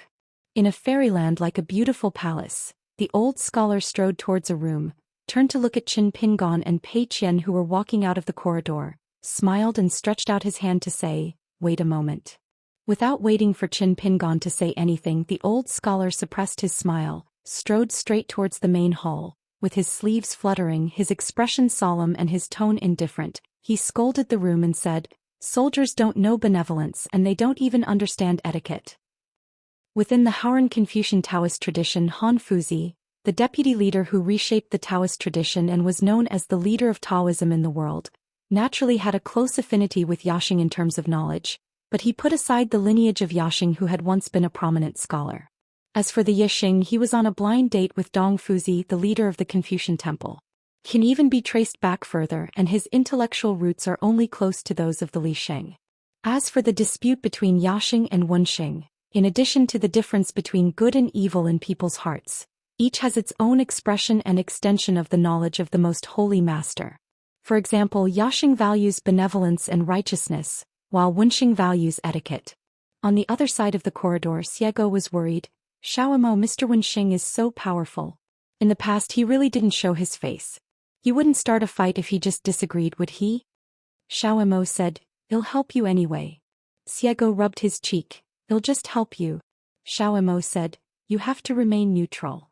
Xiego said, I won't kill Wu Yan. But joining forces with you to kill Jiangxi is nothing to worry about. Previously, Xiaomo and Lu Xianyang were doing their own thing. He drew out his sword and set up a formation trapping Wu Yan. Lu Xianyang was responsible for informing the Confucian temple from his heart. Xiaomo had already prepared for the worst. He first helped Lu Xianyang to kill Wu Yan with his sword, and then sent Lu Xianyang out of the night ship. He and Jiangxi had a life and death fight. At worst, he would have to sacrifice his own Dao life in exchange for the loss of Jiangxi's Dao power. Xiaomo regarded himself as a dead soldier, and Qin Pingon, his attendant and protector, could fully bear the price. As for whether the ambitious Jiangxi can accept it, that is something Jiangxi should consider. As soon as the old scholar raised his feet, the sunken night boat jumped out of the water. It sailed normally on the sea, and when the old scholar's feet landed, he was cut off from the world. Jiangxi sat upright in the room, only raising his eyes slightly, pretending not to hear Wenxing's rude words. On the contrary, the Taoist couple said 5 words, a woman who has learned the ways of today's world. She turned sideways and drew a blessing, saying softly, I have seen the literary sage. The old scholar crossed the threshold and nodded. His second sentence was like a rogue. Jiangxi, do you want me to have the Li Xing kowtow to you? Jiangxi finally said, Mr. Sun, please don't joke. No wonder it is necessary to isolate the world. Can Qin Pingon, a student, listen to this opening statement? The old scholar sneered and said, you say you are willing to admit defeat, but in your heart you are very generous. Everything, everyone, relationships and principles must be pursued to maximize benefits. What is the result? I want to be imprisoned for another 10,000 years. Xianxia said, we will talk about this later when Xing has changed from the fourth in command in Confucianism to the second in command. The old scholar put his hands in his sleeves and said, oh. At this moment an all too familiar voice sounded in the room, Xianxia, there is no other place in the world. Xianxia crossed his arms and leaned back on the chair. Young master, are you going to teach me how to behave in the world? The sage's words give 2 words from afar. Listen. Xianxia choked for a moment. What's going on in the world today? Why do you think the young master is the most reasonable? Damn it, thousands of years ago the most unreasonable among those scholars was this guy who refined a certain natal character. The spiritual consciousness of the Li Xing retreated instantly. Xianxia felt light all over. The old scholar clicked his tongue and said, I'm busy enough. In just a few days I hooked up with fellow Taoist longbow. I wonder how many big fish I caught. Did you get along well with Chen Qinglu while chatting? Xianxia looked puzzled. Why is the fourth leader of Confucianism so arrogant in his words? The old scholar suddenly asked, fellow Yuanshan, where is your true identity? Xianxia said lazily, in the wilderness. Couldn't find that Chuxing. This guy is slippery and hard to find. The old scholar nodded and said, the savage world is, after all, the natural ally of fellow Taoist Yuanshan. Xianxia said, although I couldn't see an old friend, he asked Fei Ran to send me a message. As long as I am willing to take over the wilderness, he is willing to twist off his head and give it to me, as an apology and a congratulatory gift. Delivered. The old scholar said, the great demon Chuxing does have such courage. Yuanshan Taoist friends do not need to doubt the authenticity of this matter. Xianxia smiled and said, sage literary knows those old almanacs that have been dusted for thousands of years. The old scholar stroked his beard and said, I remember when I was a poor scholar who thought he would have nothing to do in middle age. When I went to meet a certain gentleman in the academy for the first time, I was so nervous that I crammed into it and read all the works of that gentleman overnight. That's when I felt a little wise. The old scholar suddenly glared and said, Jiang, those of us who are older don't rely on the old and show off, don't be disrespectful for the old and don't bully the young people who are still young. The woman covered her mouth and smiled. Xianxia actually began to close his eyes and rest. I don't think I can get anything useful out of this conversation with this literary sage today.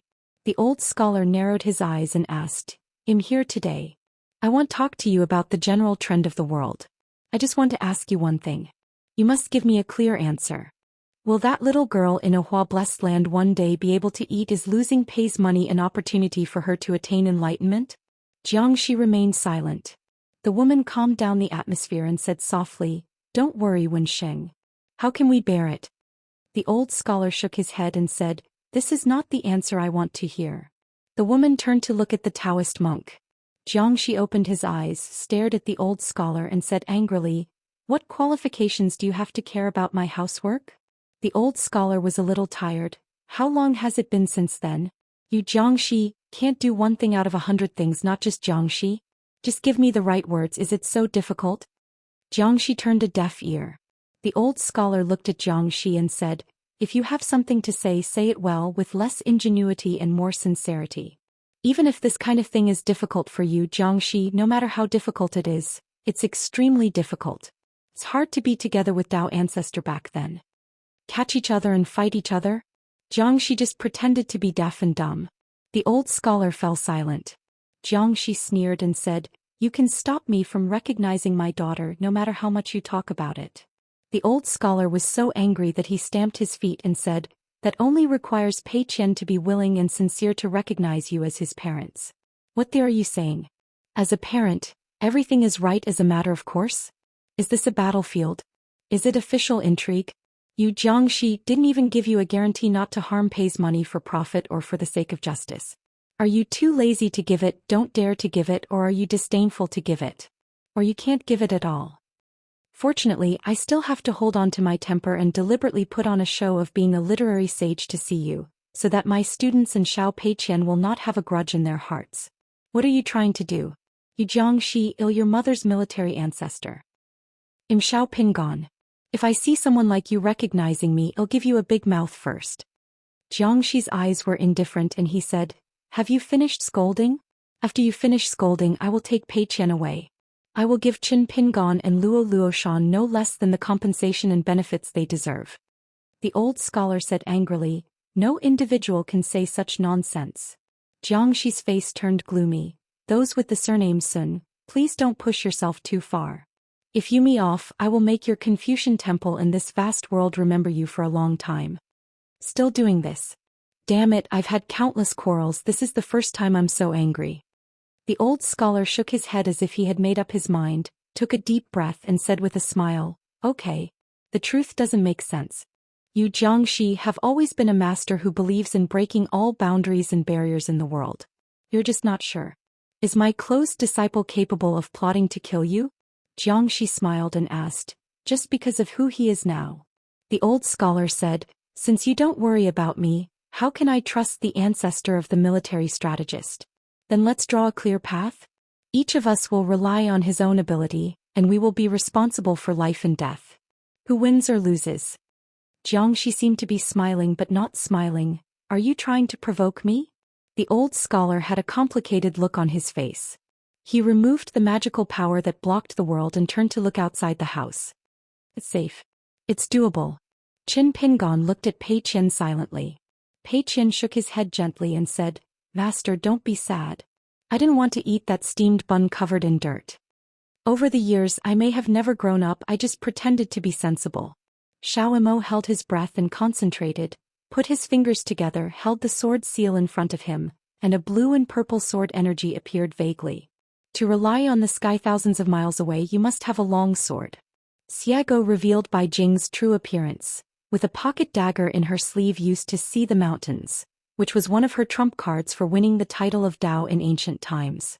Unexpectedly, when Qin Pingon took one step forward, his body would instantly be shattered into pieces, collapsing into countless pieces of glass. In an instant he would be reunited into the form of a god. The sky and the earth were filled with mist. He casually came to Xiao Imo and patted Xiao Mo's arm. He came to Bai Jing and patted her sleeve gently. No need. A long and endless staircase to the sky, facing it, is an illusory Bai Yujing standing on the ground. The divine man slowly walked down the stairs, waved his sleeves and dispersed the expected illusion of Bai Yujing. When the figure moved from high to low and was pulled by Tao Qi, there was a sign of Taoism forcibly connecting heaven and earth. In the whirlpool of the long river of time, Xing Juzhong slowly stood up and met Lu Qin, who was sitting cross-legged and yawning with his chin on his face. He smiled and said, You guys have good luck in the capital. Outside the sky, a sword light was like a dazzling Milky Way. Without any scruples, it approached the ferry of Qingming Tianxia and came to the path of the wild and awe-inspiring Qingdao. At the same time, inside Jiang Shifen's body, the three martial arts began to make trouble. The colorful world ascends to the city. Qingming will be removed from the palace every year. Aquarius Continent's Luoluo Mountain, Tongye Continent's Qingping Sword Sect. Each had a strange phenomenon, each erupted for a while as if it was the return of the main Fubi. The tallest building in Bai Yujing, the headmaster Yudo, is full of energy. On the 12th floor of the 5 cities below, the chief and deputy city lords and Taoist officials who noticed the strange phenomenon had their own thoughts. In the wild world, Bai Zhe sighed softly. Fei Fei, who was traveling with him, had just reached the 14th realm. Her Taoist heart was shocked. She hesitated to speak and wanted to ask Mr. Bai for the reason. Bai Zhe said to himself, The sky changes. Zhou Zi walked on foot in the world without saying a word. Just keep your hands in your sleeves and deduce the 5 elements. Lu Shi, who was traveling alone, had a smile on his face, stopped, performed ancient rituals, fell on the ground and silently recited 2 words, Shangxi. In Huaihuang County, it clears up immediately after a sudden rain. Some elderly people who do not want to move to the county town habitually joke about the weather. Sword of Coming Chapter 1142. I wish everyone a happy Lantern Festival and good luck in the Year of the Dragon. Qin Pingon in the vast world and Lolu Mountain in Aquarius Continent have become a battleground for military strategists. Just like that majestic city and town known as the waste of the world, no matter how great the trend is, you still can't get around it. If you want to know the answer to the riddle, you have to ask this person on this mountain. The old scholar was worried and worried. He twitched his nose slightly and took a sniff as if he were opening a military book and smelled the strong smell of gunpowder smoke. What to do? The matter was so important that Xiao Mo and Xiego rushed to the yard immediately and heard the old scholar remind him in a low voice, "Xianyang, please remember not to act impulsively." Lu Xianyang deliberately said with a straight face, "Don't worry, the swordsman and axe hand will wait until the cup is thrown as a sign before they chop people." Xiego somewhat admired Lu Xianyang's determination. This guy was really big-hearted and tolerant. Xianxi's guy comes whenever he wants and his mountain master fights whenever he wants. He's not a polite person. It's already offensive to show up empty-handed, but it would be better if you didn't take the opportunity to get a relative. Instead you look like a debt collector. This is a big deal, how should it end?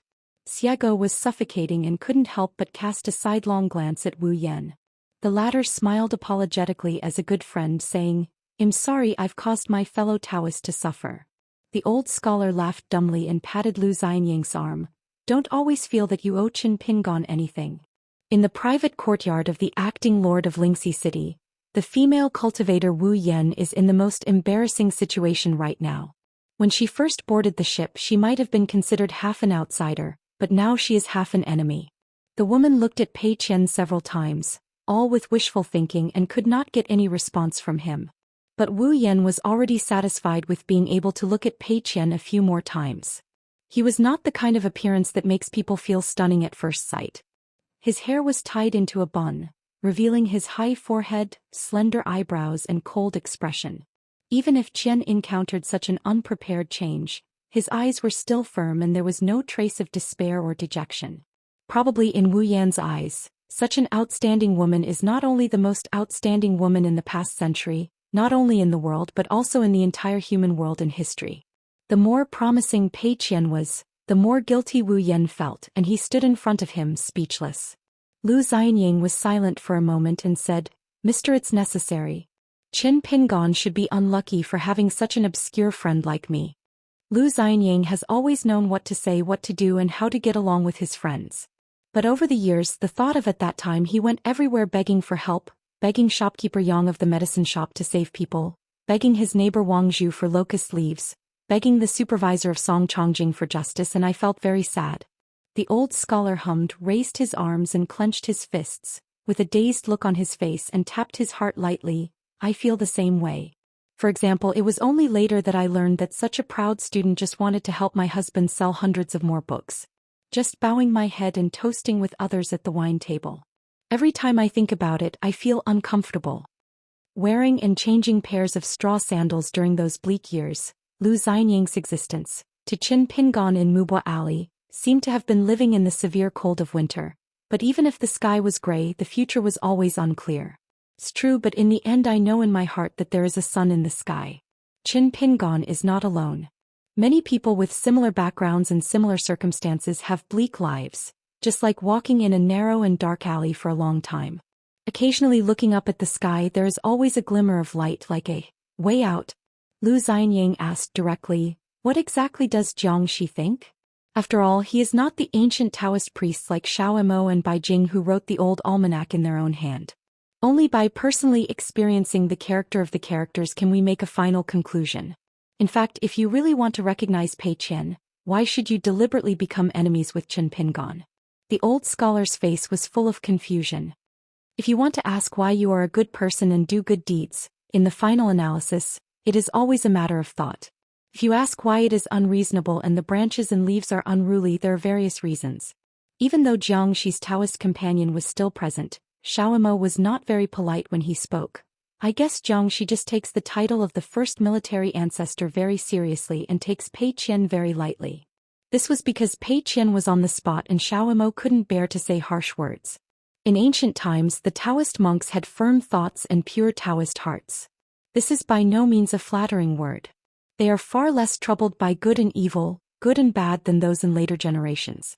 Whether it is Buddhism's Fuxian ape surrendering its mind to horses, or Taoism, for example, the method of killing 3 corpses, or the inner demons summarized by qi refiners, are all big bandits on the path of cultivation, and thieves in the mountains on the way to seek immortality and attain the truth. Since Pei Qian is the former, the only evil thoughts left in Yan Jiangxi's only daughter's life must be the opportunity to achieve enlightenment in this life. Cut them off immediately and there must be no sloppiness in the state of mind. The big bandits are in my heart and the thieves are within myself.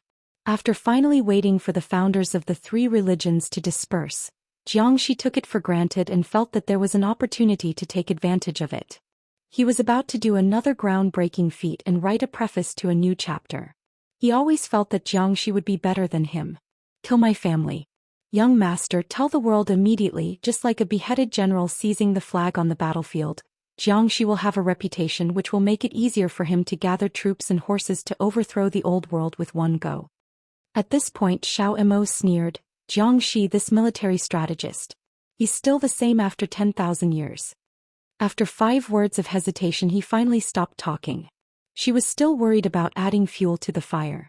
Xiao Mo said, I just have to admit that those who have achieved great things throughout the ages are often ruthless heroes like Xianxia who are best at killing heroes.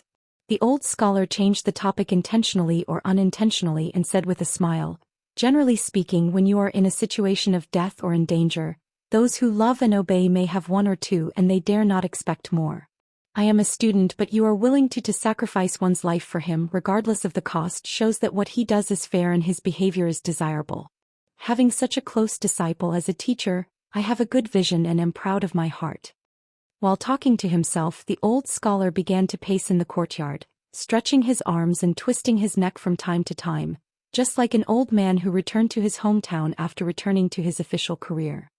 He walked slowly and thought on the spur of the moment, I am in a hurry anyway. If you don't come, you might as well talk about it. Do you have any experts? Can you help me get a good fortune? When a guest asked about the interests of the Huai River, he replied, children have been able to defeat thieves. Isn't that wonderful? It's a pity that no one agreed to play a game of chess with the old scholar. Xiago saw that it was a bit cold and she couldn't bear the embarrassing scene of talking all the time, so she volunteered, I'll do it. The old scholar thought for a while and looked at the young girl in the mink hat who was eager to try. She was probably a bad chess player who liked to say, make me regret a move. So he waved his hand and said, forget it, playing chess requires the most energy, so it won't be a waste of energy. The old scholar twisted his beard and pondered for a long time and said for no reason, one of the 5,000 words of Taoist ancestors said that if there is more than is damaged, there is more to make up for. This is the way of heaven. In the way of man, if there is no loss, there is more than enough to serve. Only those who are Tao can have more than enough to serve the world. Lu Xianyang nodded and said, this is the basis for the saying that the immortal family on the mountain is enshrined today. The earth is naturally nourished for supply. Those who climb mountains to practice Taoism should pay back what they need. This kind of debt repayment is a matter of course. The old scholar lamented, those who have surplus in the world have too much to spare, and those who have insufficient have no place to stand. The smallest number of people who have the most things is a kind of top-heavy, just like people who are sick and lethargic. The movement of the road will not stop, therefore when the sky changes, there will be many omens and visions. The fields of the noble families at the foot of the mountain, the spiritual energy of the mountains and rivers, the worldly gold and silver treasures, the fairy money on the mountain, etc. must all be scattered and rearranged. So the founders of the three religions started to spread the Taoism, trying to calm the heaven and the earth and reconcile the yin and yang. Everything is difficult at the beginning. They wanted to bring an end to an old book that has been written for thousands of years, and then start a new chapter for the world. Write a fairly nice wedge. Wu Yan finally spoke. This sentence was very important. We need someone more to do justice for heaven. Back then, Man Huang Zhomi had such thoughts, and now the Zhang Fenghai of Qingming world must have the same mentality. The methods are different and the paths are different, but they have the same great ambition. Lu Xianyang found a place, leaned against the pillar, crossed his arms across his chest, and began to close his eyes and meditate. Xiago coquettishly said something fair that seemed to exaggerate other people's ambitions and undermine his own prestige. No matter what, Xianxia is the 4th person after the battle to ascend to the sky and before we were defeated together. After all, Xianxia was the 4th person recognized by all Taoist priests in ancient times.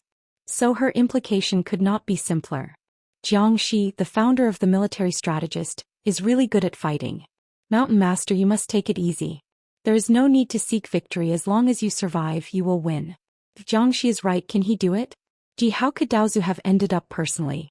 He had to fight Xianxia in a one-on-one battle. Sword Cultivator Bai Jing has always thought highly of himself, but he doesn't think he has the qualifications to compete with Dao Zhu. No idea at all. Xiego frequently hinted with his eyes. Old scholar, why don't you just move out of the house again? Trouble once is trouble, but a favor twice is not a debt.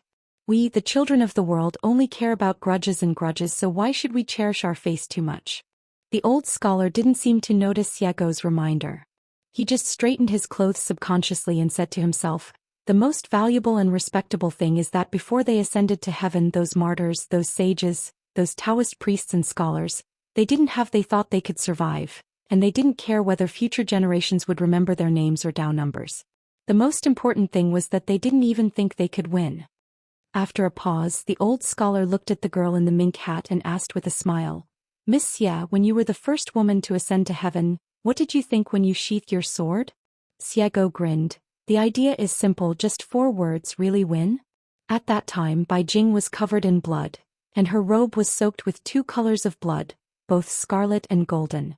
The exhausted woman had drooped eyelids. Her second thought was that this time I decided to get a good night's sleep and forget about everything else. The old scholar continued, how many ancient heroes have become earthly immortals? Their status and situation are just like the righteous gods of mountains and rivers who are now canonized by heaven and earth, the Confucian temple and the imperial court. They have gained a free body that can no longer be suppressed by heaven. They still give up. Forgetting life and death is just being generous. But we must pave a broad road for all sentient beings in future generations. This road is called freedom. After hearing this, Wu Yan's eyes were extremely bright. Even though he was in a hostile relationship, he still sincerely admired the old scholar's magnanimity. Those who are my enemies are not all villains. There may be flaws, omissions, and mistakes, but you can still be an adult with your own magnanimity, vision, and actions. If the young and rickety old man in front of me had lived in those turbulent years, he would have fought side by side with them, and he would have performed extremely youthful and energetic feats. Wuyan thought about it for a while and asked something. She had already prepared it. Ask the literary sage. Taoist ancestors talk about morality, the benevolence of the most sage teacher, the etiquette of the young master, the righteousness of the inferior sage, the rules that Dao abides by. Qinshan, there is nothing wrong with what we are pursuing so hard, and our respective knowledge bases are not utilitarian in nature. The woman didn't have any aggressive attitude at all. It was more like asking for advice sincerely, or even asking humbly. The old scholar said, if you want to really clarify this matter, you have to ask my disciple. If you want to explain a great truth well, you must not only say it in a few calm sentences or dozens of words, but also in the thousands of things that wear down your patience. If you are impatient, you will not be able to explain the truth well. The old scholar smiled and said, whether it is called utilitarianism or it is called merit, it is nothing more than maximizing the common interests of all sentient beings without compromising personal interests. This is the heart of heaven, which is close to Tao. If you don't understand the truth, you will be ignorant of everything. The old scholar said slowly, the most important thing in the country is to worship and fight with the army. The 3 religions have always looked down upon military strategists, but they respect and fear your legalists.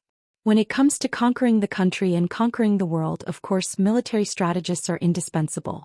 In troubled times, all schools of thought would be successful without anyone, but you, the military masters, cannot be left out. Although I am a scholar who likes to write harsh words, I dare to recognize this truth. I wear a strong sword and hold a sharp sword, open the heaven and earth with my fist and cut down the world with my fist. To overcome the thorns, we must forcibly find a way out of this dark world that is lifeless, blocked up and down and surrounded by walls. We must turn the troubled times where life is as cheap as grass, into a peaceful and prosperous age where we talk about mulberry and hemp. If the military strategists are not powerful, who dares to say that he is powerful? But when the overall situation is decided, the emperor sits on the throne, and the civil and military guards the world, it will never be easy. No matter how you set up thousands of laws and punish tens of millions of people, it will never be enough, far from enough. Friends of Wuyan Taoism, do you know the root cause of why it is difficult for military strategists to establish a religion and call themselves ancestors? On the other hand, the 3 religions of Confucianism, Buddhism and Taoism are much more compliant.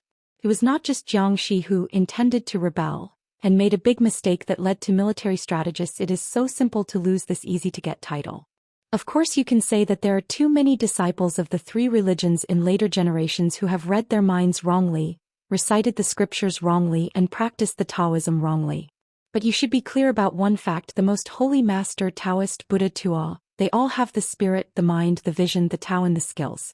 They are not so stingy as to deliberately target your military strategists.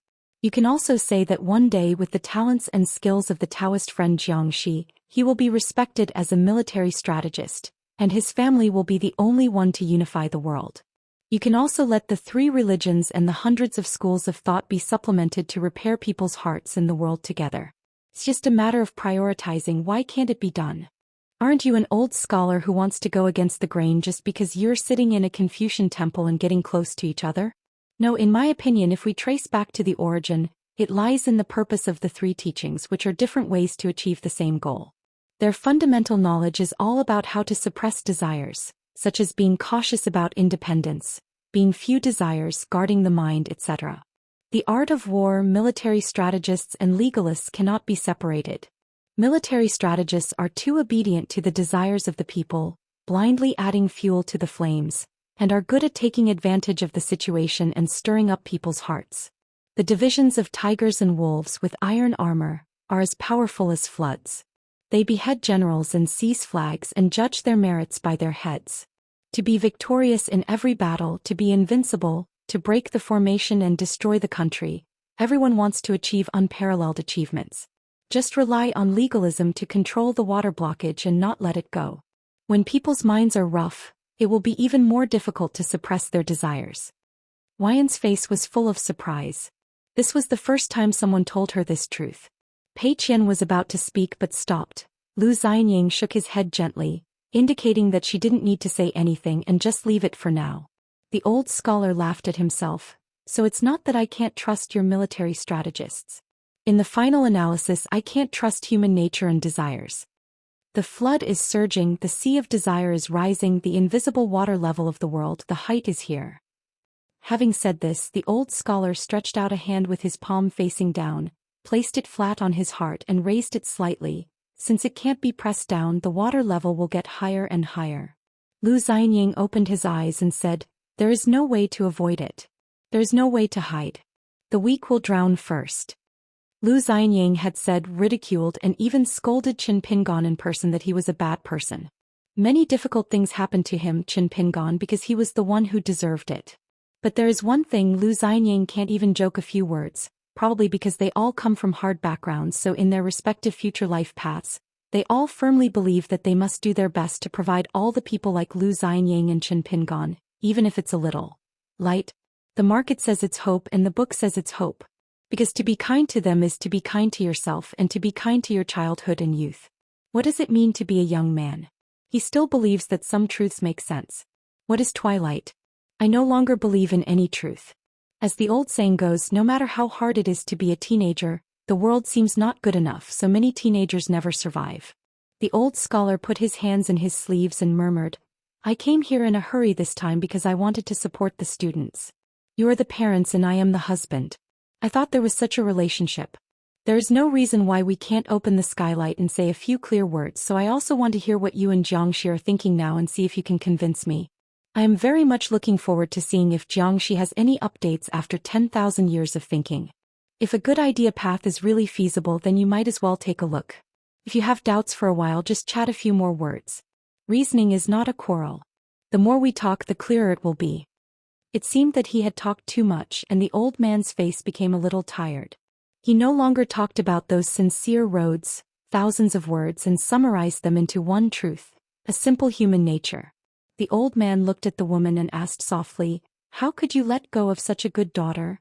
Without waiting for an answer, the thin old man looked at Pei Qian and Lu Xianying, Xiaomao and Miss Xie, stretched out his sleeves, rubbed his palms, murmured, his eyebrows softened slightly, and his head gradually lifted up to look into the distance.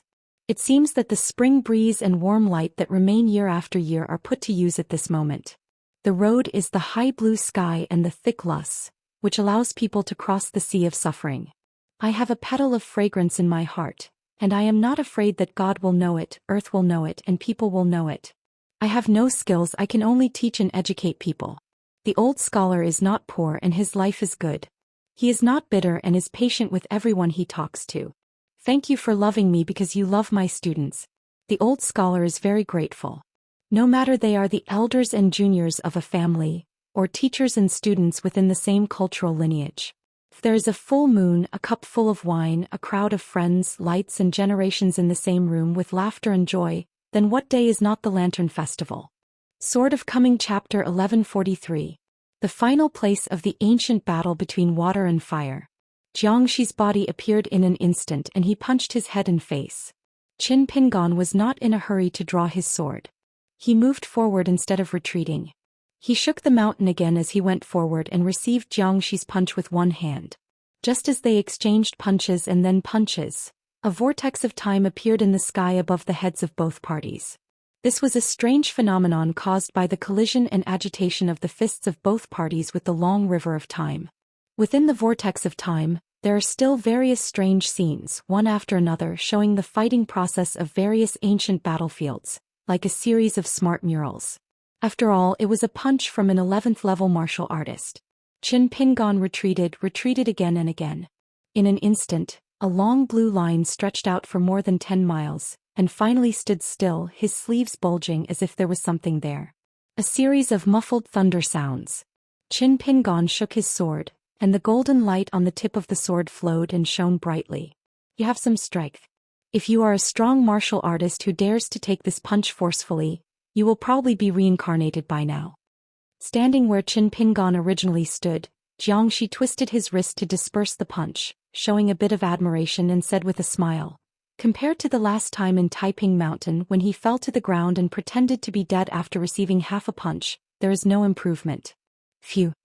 The 5 martial arts in the body fighting 2 against 3, are like a battlefield of endless battles. Within Xianxi's small world of human body, there are like 3 groups of rebels making trouble. This makes Xianxia inevitably a little irritable and he must be distracted to suppress them, such as the emperor had to leave the capital to personally fight the rebellion, but he was still at a disadvantage in terms of military strength. Xianxia didn't need any words or even use the slightest spiritual energy. He just waved. The crack in the earth that he had stepped on with his knees turned out to be a mountain array. The center was the ancestral dragon mountain, and the rest was made of this dragon vein extends out. This hand was like the incisive technique used to engrave seals in later generations. When Xianxia gave the order, a large formation rose from the ground, and the mountains were undulating. Except for the dark color, they were the same shape as the mountains in the world. The formation was like a mountain pressing down on top, slamming down on Qin Pingon's mustard seed figure in the distance. Like a mountain-shaped seal that is as big as an upside-down mountain, it uses the earth as rice paper and moves toward the Qin Pingon seal with lightning speed. Qin Pingon didn't move at all. He just raised his long sword and made a free stroke upwards, easily cutting it into pieces. The towering mountains then collapsed, and the infinite Taoist meaning contained in the formation, without the support of the hub, turned into a majestic heavy rain, splashing out, and countless golden raindrops fell to the ground. This scene was extremely dazzling. The great catastrophe is overwhelming. Just cut with one sword. Xianxia smiled. If his skills were limited to this, how could he dare to say that if he had lost half of his skills he would go up to heaven and have a thorough discussion? As soon as those golden raindrops touched the ground and were tainted with some soil, they transformed into golden warriors. Hundreds of thousands of them wearing armor stood up and formed a formation to surround Qin Pingon. There are still those mountains that have not been completely broken, appearing in midair into burly generals wearing various armors, ranging in height from hundreds to thousands of feet, holding weapons, or using various magical powers, or performing various offensive techniques. Dharma, thousands of magical powers, piled up like a dense burst of arrows, clustering towards Qin Pingon. Qin Pingon had a smile on his face, holding a long sword in his hand. His mind moved slightly, and the sword light overflowed, like weaving a bright full moon. The full moon suddenly expanded, and the moonlight enveloped the long sword and the swordsman in green shirt with a hosta on his head. The sword energy was unparalleled, and the moonlight was like water, flooding the entire world in an instant. What magical powers or spells, powerful warriors on the earth, gods in golden armor hanging in the air. The mighty killing momentum were all washed away by the sword energy and dissipated silently. Qin Pingon frowned slightly and looked down, only to see a short halberd of colorful treasures stuck across his heart, which penetrated his heart and back at some point. Slowly pull out the short halberd that is not a real thing, put a little more force on it with your fingers and crush it gently. All I could see was that the heart that had been pierced by the halberd was just a ball of golden light as thick as mercury. There was no blood at all, so it was not considered a fatal injury. To say it was an injury was probably a bit reluctant. This is the tyranny of this divine body. It is spotless, flawless, and has no defects. The avenue circulates endlessly by itself. Indeed, half of the human beings who can remotely compete with Heaven's Zhou are really that easy to kill once Qin Pingon is no longer hiding. Xianxia stood in the distance, stretched out his hand to hold the spear and break the formation, put one hand on his cheek and laughed angrily. Just now, by accident, his cheek was pierced by an elusive green flying sword. However, the wound healed very quickly. Of course, Xianxia was fine, but he just lost some face. However, a drop of blood was still wiped away by the flying sword. Qin Pingon raised his hand and put the flying sword 15 into his sleeve. He rubbed the trophy with his and looked a little regretful. It was a pity that it did not involve his own soul. Otherwise, if he could be like Xing, if you hunt down the big demon Hutu in the middle, you will make money. Qin Pingon flicked the drop of blood to the ground, and a useless Xianxia appeared next to him. This illusion, temporarily cast by Qin Pingon using talismans, is useless in terms of killing power, but it has other uses. It is like a rubbing used to explore the number of caves in the human body, the trend of meridians, the natal objects refined, etc., allowing Qin Pingon to see some of Xianxia's inside scenes. But before Qin Pingon could take another look, Xianxia rebelled. I don't know what kind of methods Xianxia used to make him switch sides in the face of the battle and punch Qin Pingon directly in the face. Qin Pingon stretched out his hand and broke its neck. It collapsed to the ground and its body melted like snow, returning to a drop of blood. He wanted to escape and flee. Qin Pingon spread his palm and a pocket formation trapped it and then trapped it. It was imprisoned in an invisible white bowl above the palm of the hand, and a drop of blood kept spinning, bumping into walls everywhere like the sun and moon moving around in the plate. Xianxia suddenly released his spear and asked, "Do you dare to have an upright martial arts battle?" Qin Pingon smiled as usual. "Do you dare to have an open and above-board intellectual debate? Recite poems and compose poems and compete in literary talent?" While speaking, he gently shook his wrist, and in the rough embryo, inside the bowl hanging above the palm of his hand, a drop of blood evolved into Xianxia, Yuanshan, military strategist, and martial arts, a total of 7 characters in small regular script. For example, an inscription is written in ink on the inner wall of a snow-white porcelain bowl, just waiting to be fired in the kiln. Judging from the posture, Qin Pingon wanted to help the ancestor of the military strategist to imitate a piece of natal porcelain. Although the rough white bowl has not yet been smelted, it is already as thin as paper and crystal clear. Only 7 characters can be seen arranged in an array inside the bowl. Xianxia narrowed his eyes. Was he being mysterious? Or is it targeted? Could it be that on the battlefield outside that day, as a reward for working together to change the trajectory of Qingdao and avoiding the tragedy of the 2 worlds colliding, it was a great merit that Mr. Sanshan Jiuho made an exception and passed on this secret technique to Qin Pingon? Qin Pingon grabbed the bowl with one hand and raised it high. Looking at the still blank bottom of the bowl, he seemed to be hesitating about what inscription should be engraved to suit the occasion. "The Big Dipper is high." Xianxia shook his head. "It turns out you were just pretending to be a ghost. You lacked the heat. Even if the little Fukan girl from Shueqing Ming Tianxia builds a Ziwei Yuan formation in Yinzhou, after all, Qin Pingon is half a one, so naturally he is more legitimate than the ghost Su Wan, and can become in formation in his own right. This battlefield site of the battle between water and fire does retain a lot of two Taoist charms. It is a natural kiln mouth, but when it comes to this Beidou, the word note cannot be used. Xianxia was not a demon clan, and had not been sewed by the young hidden official to carry his real name. Moreover, Qin Pingon was not a real fire dragon who had reached the 14th realm. In a fight on the top of a mountain, every great monk has a few tricks up their sleeves, and they may only be afraid of some side tricks that will surprise them and win. During the construction of the road, Xianxia suffered a lot from this. He was hit by some strange tricks many times, which made him disgraced and wasted a lot of time. Of course, those who were his enemies suffered even greater losses. Qin Pingon pretended to be stunned as if his trick had been exposed. As expected, he did not write the inscription before throwing it into the dragon kiln for firing. He released his fingers and a white bowl with red letters slid into his sleeve. First condensing water to operate the bowl, and then refining it with fire. It is a simulated water-fire battle that Qin Pingon uses the right time and place to pull the energy of heaven and earth. The remaining heavenly law that has been circulating in the local area for thousands of years will regard Xianxia as someone who must be killed. The enemy of the road. Linked together. Obviously, Qin Pingon used the art of war to treat others with their own methods. Qin Pingan's pure golden eyes stared straight at Xianxia. When you are alive, you are wading in a long river of time that you don't know where it starts or ends. There are quite a few similarities. On the path of spiritual practice, both sides have martial arts and magical powers. Xianxia was the first person in the ancient world to single-handedly kill gods and break the golden body. In this way you can get a humane great luck protection. Qin Pingon is the first qi practitioner in Lizhu Dongtian town. So I returned to the gambling table.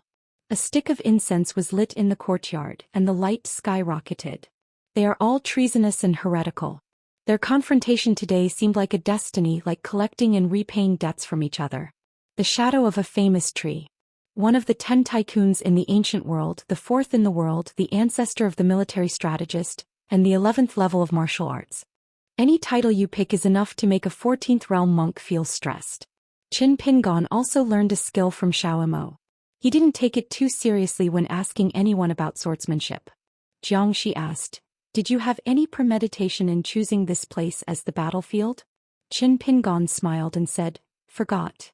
There were indeed some imaginary enemies such as Wu Shuangjiang, who had a fight with the night ship Pei Min, one of the 2 preachers in Lutai, Bai Shang, who conspired with Tianwan and had long planned the fate of Aquarius Island Kendo, and that Wu Zhou is very likely to attack and kill Qin Pingon to seize the treasure. In order to imprison one's own divinity, one must choose to forget, use this to build a cage, build layers of passes, and draw the ground as a prison for self-imprisonment and self-exile. Xianxia looked at Qin Pingon holding a long sword with a sarcastic look on his face and said with a sneer, "When you recognize the master, you will have strict rules and insurmountable priorities. Why bother? It's better to form a contract as equals in the first place." In short, Qin Pingon, who is now a swordsman in the immortal realm, has a Taoist mind and realm that are the biggest constraints to the sword wielder. During the last mountain climbing reunion, on the surface the sword holder also handed out several swords to Xianxia, seemingly doing whatever he wanted and not being restrained. In fact, Qin Pingon, as the master, did not have any murderous intention at that time. To be precise, there was no strong ups and downs in Taoist heart, so the sword wielder seemed particularly free, just like she was killing the armored man outside the sky, only because as the master Qin Pingon is not around.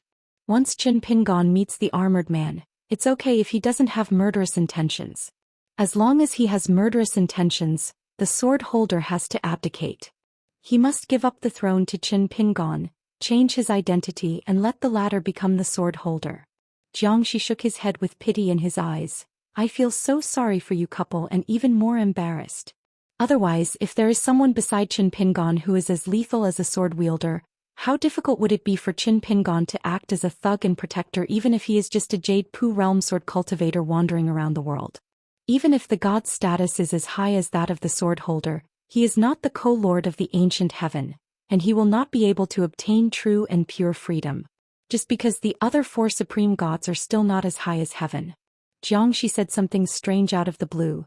"In that meeting on the bank of the long river of time, I believe that the moment you saw the sword holder for the first time, you must have been desperate and a little angry?" Qin Ping ignored it and said to himself, "I don't want to trouble you, but you took the initiative to come to my door. The key is that the reasons have been found for me, so there is no need to worry about it."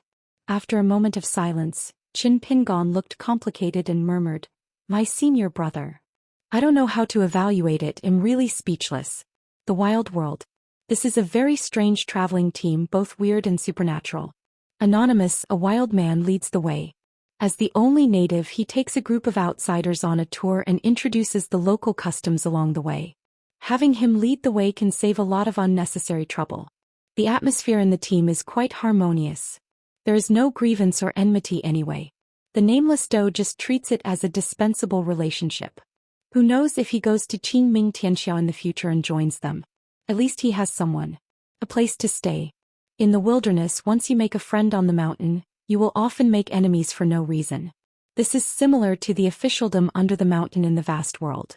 I just don't know what the situation is like in the Qingming world where Taoist officials are everywhere.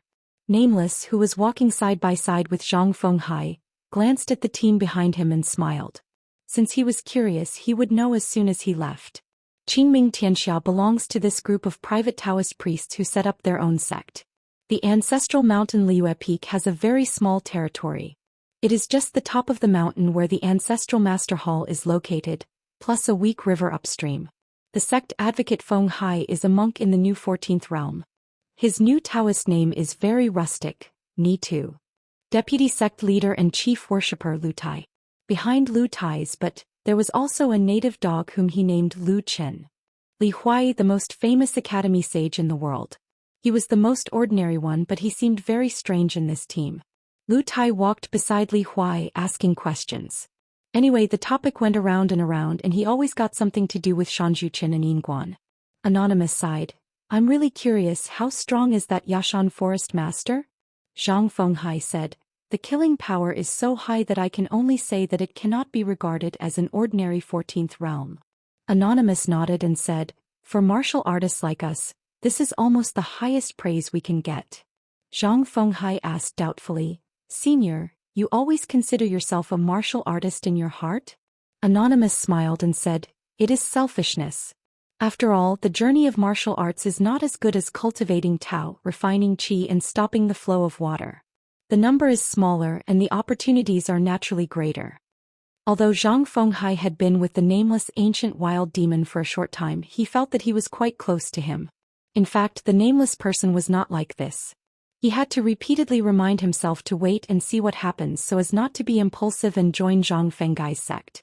The Golden and Jade Genealogy Certificate. The gathering and dispersion of fate are like the ebb and flow of the tide. How quiet it is when the tide ebbs, and how majestic it is when the tide rises. Anonymous stabilized his mind and asked directly, Fellow Taoist, is it considered that you have accumulated enough Taoism and your merits are full? Since the other party dared to ask this question face to face, Zhang Fenghai was willing to answer such a taboo question and gave the answer straightforwardly. There is still a calamity to be overcome. When I escaped from the Xianxia cave, I made an agreement with Dao ancestor that I need to participate in 3 teach debate. Just as one calamity ends, another calamity begins again. Anonymous said, discussing Taoism is a huge turmoil and fixing turmoil is also a matter of cultivating Taoism. Zhang Fenghai smiled and said, that's definitely the truth.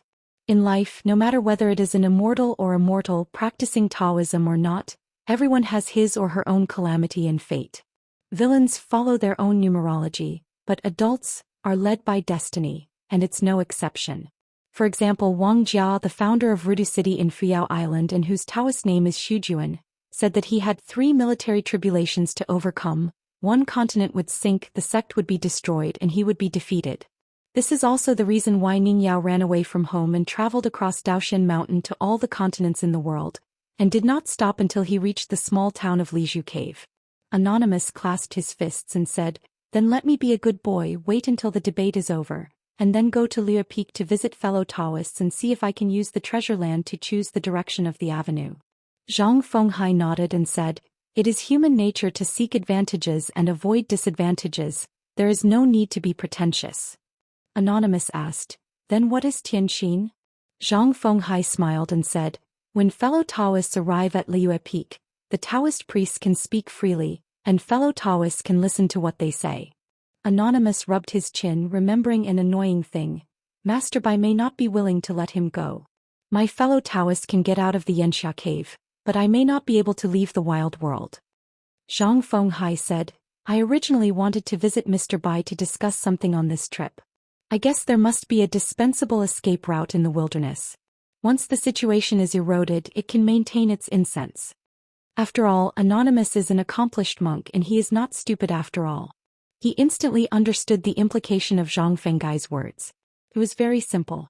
If the wild world was defeated by Howren and even Bai Zhe tried his best regardless of the cost and consequences he could not make up for anything, then the wild world would need 1 or 2 incense and Tao seeds who could be able to make up for it. The light continues in a certain place or takes root, grows naturally and returns home one day. This is similar to the Ascension City of the Great Wall of Sword Qi Tingji and the Longxiang Sword Sect of the Nanposi continent in the vast world, and the Guardians who are now in the Qingming world. Qing Quan, the former criminal officer Hao Su and others. Different journey home, same process and good intentions. Anonymous said solemnly, "No matter whether this matter is successful or not, I would like to thank you in advance." Zhang Fenghai smiled and said, "It is human nature to seek advantages and avoid disadvantages, and there is no need to be pretentious. This sentence was meant for both of us." Anonymous laughed heartily. It would be great if smart people were funny. The matter of fate on the road is truly wonderful. Their conversation was very casual and no words were used from the heart. Li Huai listened a few times along the way, but he just thought he was listening to some fairy tales. Lu Tai said furtively, "The sect master has more smiles today than he usually does in a year. Why, Yuao is holding the rope and the red Luan star is moving." Shi Xingyun glanced at Wu Mingshi and she couldn't help but spat, feeling that Lu Tai's statement was disgusting. A dog can't spit out ivory from its mouth. Lu Bixiao was surprised and said, "Unexpectedly, the sect master can meet Taoist friends who are talking and speculating in such an uncivilized barbarian land. If Zhang Fenghai could really abduct this great demon from the wilderness to Liu Peak, it would be a great help. Can I serve as the guardian of the mountain?" Anonymous suddenly asked in his heart. Lin Jiangxian went to Qingming to establish a foothold in the world. There must be a reason that can withstand scrutiny, right? Zhang Fenghai remained silent. He only had a guess in his mind, which was clearer than before in Xianxia cave, but it was difficult to explain it to Wu Mingshi, who was not yet a cultivator of his family tree. Bai Yujing and Lin Jiangxian each waiting for Qin? Bai Yujing waits for the success of the master's teaching Koming. The last sacrificial official of the Sword Qi Great Wall Yengua is waiting for the hidden official? The question is, what should we do when the latter arrives? I met Jing Juzhong in this unspeakable taboo place. It was a worthwhile trip. I was sure that he would not take action against Bai Yujing for the time being. Headmaster Lu could go back home with peace of mind. It was a wonderful achievement. People are in high spirits during happy events, humming tuneless folk songs, and the sleeves of their 2 Taoist robes fall higher than the Taoist crown they wear on their heads. Lu Qin exclaimed, stopped, spread out his palms to cover his eyebrows, looked up and saw a figure in the distance. Lu Qin stood on tiptoes and looked intently. He was overjoyed to see that there was a living person. Who was the same person here?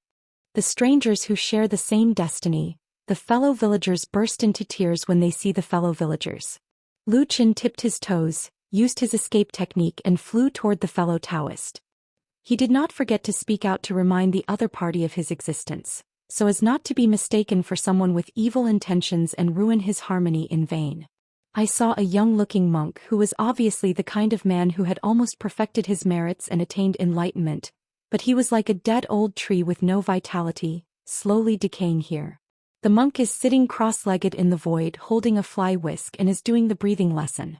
Every time you take a breath, 2 wisps of qi mixed with 5 colors will spurt out from your nostrils, like a mighty river flowing continuously. With just this hand in any place in the world, if others see it, they will be exclaimed as an old god with an immortal spirit. But around the futon, ashes were gathering all over the ground, and day after day over the years they laid a thick layer. Upon closer inspection I discovered that the futon was made of accumulated ashes, like growth rings of ancient wood going round and round. Seeing that the other party ignored him, Lu Qin could only put his hand to his mouth. Fellow Taoist, can you tell me something?" The monk slowly opened his eyelids and another piece of ashes fell from the back of his hand. The monk sighed quietly and exhaled softly, and the ashes fell somewhere on the annual ring of the futon. "What are you doing here, fellow Taoist?" the monk said hoarsely, and the language Lu Qin was proficient in was the ancient elegance of a certain place. "Remember it's Master Bixio's Kaijo dojo?" Lu Qin felt worried.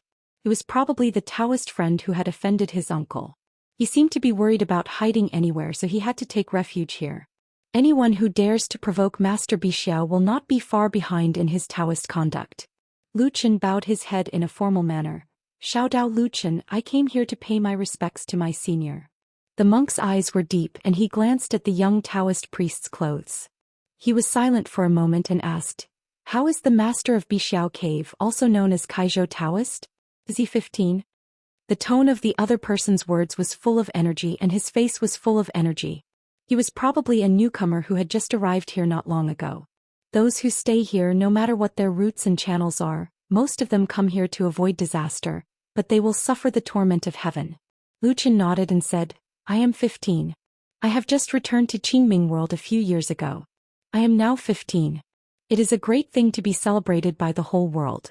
Bai Yujing has to take the initiative to come and congratulate me. When the monk heard this, his heart was shocked, he couldn't help himself and his face showed fear. No longer caring about anything, the monk shook his sleeves and quickly raised his hands to make the seal.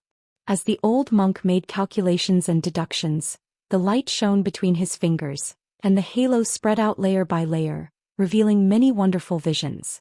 The monk's face gradually became gloomy, and he stared at the young Taoist priest who was full of rumors.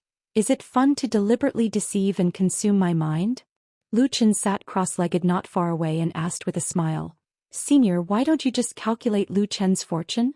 The monk's face was uncertain and he finally felt helpless. His face was full of exhaustion and he was getting more and more depressed. Who are you? What is your realm? What is your identity? And what do you have to do with me? Luchan nodded and said, that makes sense. The monk was quite surprised and said, didn't you think that the Taoist master is also proficient in martial arts? Luchan was also surprised and said with a shy face, proficient is definitely not considered proficient, just a little bit of knowledge. There is nothing I can do about it. I travel all over the country all year round and earn money from selling my strength. I live in the open and live in the open. I don't know any boxing or kicking skills. If you don't have martial arts at your side, what should you do if you encounter bad people and thieves cutting off paths? Brother, do you think this is true? The monk nodded and said, what the Taoist said makes sense. When you are away from home, you can only tell the truth to reasonable people, but fists and kicks can be heard by everyone. As for making money with your feet, just listen. Not counting the increase in Taoist age here during the 3,000 years of Taoism, I have seen all kinds of people with all kinds of temperaments. It is indeed rare to be like this young Taoist priest in front of me. After all, the monk liked peace and quiet, so he issued a euphemistic eviction order and asked tentatively, since we only met by chance, where will the Taoist priest go after a short rest? Luchan said categorically, when you feel hungry, go home and eat. In the desolate mountain, I first accompanied Lord Right Protector on a mountain patrol. The white-haired boy held a booklet under his arm and raised his arm with one hand, shouting, follow the Yinguan ancestor, eat 9 meals a day, get promoted and get rich. After inspecting the back mountain of Jilling Peak, they parted ways. The white-haired boy said he was going to the sword worship platform to urge his disciple to practice swordsmanship. He and Xiao merely clasped their fists and said goodbye, saying, see you again. High disciple Yao Xiaoyanhe is as tall as her master. The white-haired boy who was secretly praised by Lord Yinguan as walking in the arsenal, has taught Yao Xiaoyan 3 swordsmanships, corresponding to 3 natal flying swords. The white-haired boy was not in a hurry to go to the sword worship platform. He walked alone on the mountain road, dipped in saliva and looked through the book. It was a supplementary booklet, recording in detail the trivial matters and grudges in the mountains. For example, when Qingqing was so bold that he dared to give Yinguan patriarch eye drops at Jing Daifeng's side, saying that there were some complaints from some Shanshui mansion newspapers, and questioning why Yinguan didn't go to the wilderness. Thinking of this, the white-haired boy closed the book and muttered, I'm angry. At this moment, a voice sounded in my heart. If you don't go, there will be a reason not to go. The white-haired boy felt as if he had been hit by a sap, his heartstrings tightened, and he stood there without moving as if he had been cast on a body-holding spell. A golden light shot out from between its brows. Wu Shuangjiang appeared and walked straight forward. Follow me. The white-haired boy drooped his head, looking sick and scared. With Chen Pingan's character, since he promised Wu Shuangjiang to take good care of the white-haired boy, he would do his best without any ambiguity.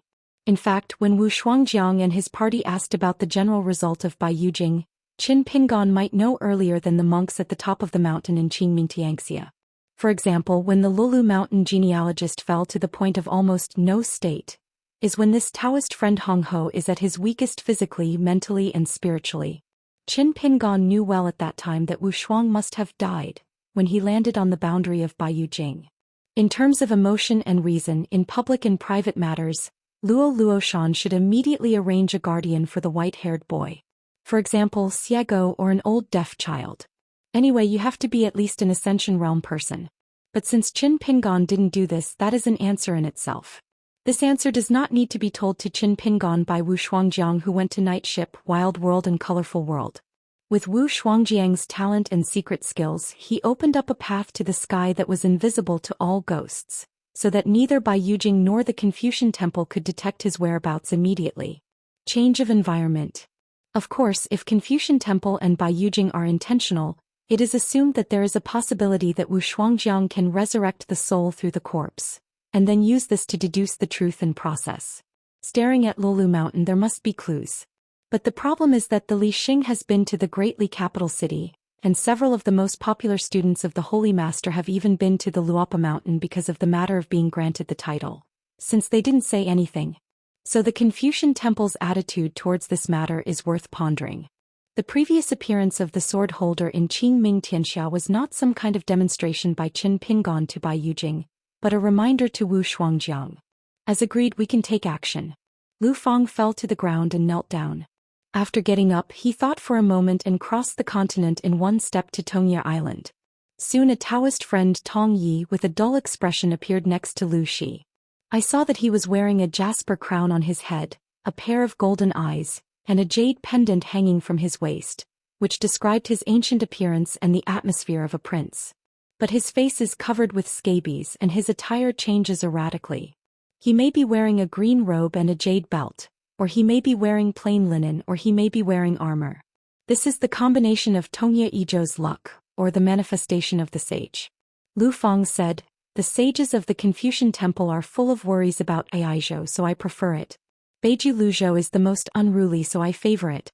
You Tongyi's Hao have always been the most closed-minded, so I am willing to let you manifest."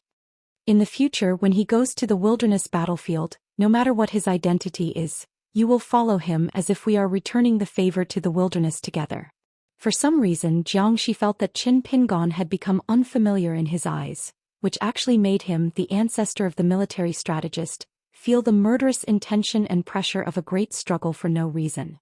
Qin Pingon said to himself, "I finally remembered. The founders of the three religions have dispersed, and the situation has changed unprecedentedly in 10,000 years. Everyone is fighting to survive and only one can succeed. It turns out that senior brother Cui has been healed a long time ago. Let my junior brother lead the army." Qin Pingon came to establish the religion and call him the ancestor. Sword of Coming Chapter 1144.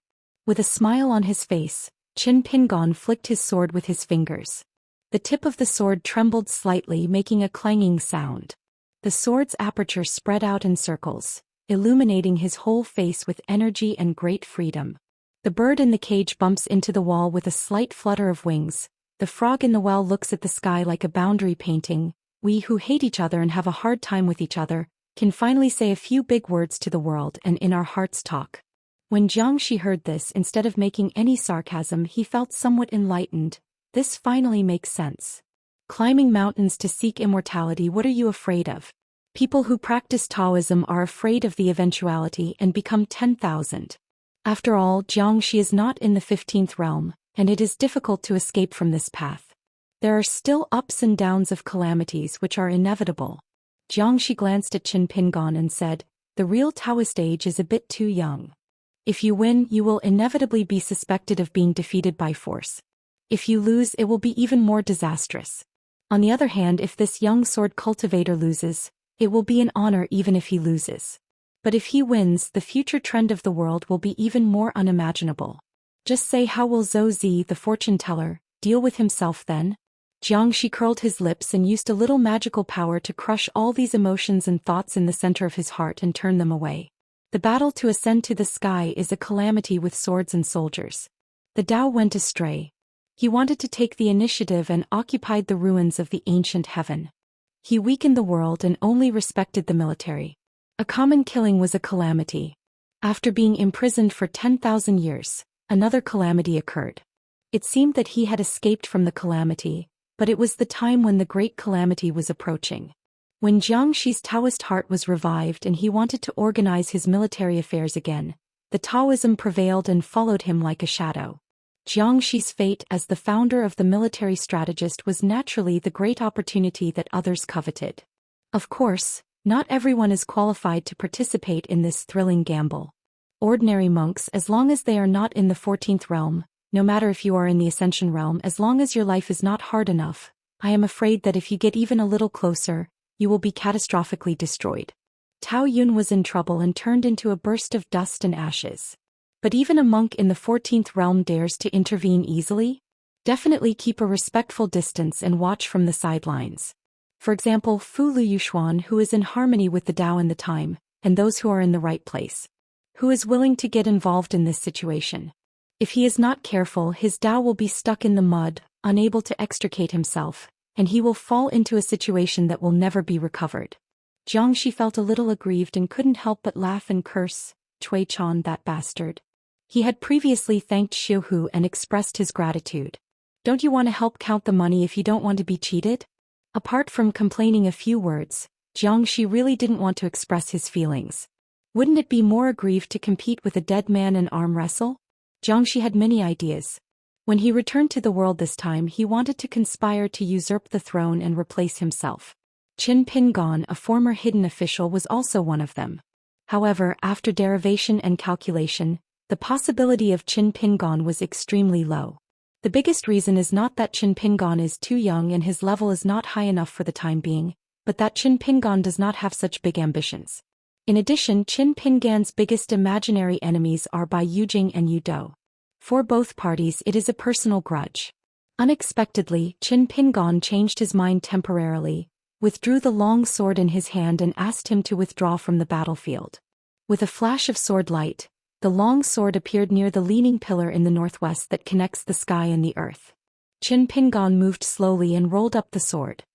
He lifted up his sleeves, shook his wrists and said with a smile, "Then as you wish, practice your hands first so that the younger generation can fully experience the tremendous power of the 11th realm martial artist." Before Qin Pingon could finish what he said, Xianxia was already close and struck Qin Pingon in the heart with a punch. Qin Pingan's robe and hair on his temples flew into the air, and a clear and melodious sound of jade chimes sounded between heaven and earth. That was Qin Pingan's heart. The bones in Pingan's body trembled, and his body flew more than 1,000 feet upside down like a kite with broken strings. Golden blood oozed from the 7 orifices on his face and floated to the ground. Xianxia succeeded with one blow, and showed no concern for the strange golden blood. The next moment Xianxia caught up with Qin Pingon, folded his hands on top of each other, and with his fingers like hooks he stabbed straight into Qin Pingan's chest and suddenly thrust out. Damn it, Qin Pingan's body was torn apart on the spot. Xianxia squinted his eyes and stood still, wiping away the golden blood that was splashed on his face. His face and palms made a squeaking sound, and wisps of green smoke rose up into the sky. Xianxia was unaware of the burning sensation and looked around. The golden blood that had previously scattered on the ground was not stained with dust. Instead, it had its own vision and each of its avenues was manifested. When it landed, it turned into a series of mountains lined with beautiful buildings and jade buildings. They were as small as earth mounds and each one was opened with hundreds of thousands of mountains. The rivers of water palaces and palaces are as small as ropes. What is even more mysterious is that in the majestic Diua mountain, there are indeed blue cranes singing, true kings preaching and fairies scattering flowers. In the winding rivers here there are vast misty waves. The small boat on the rapids and shoals was like an arrow.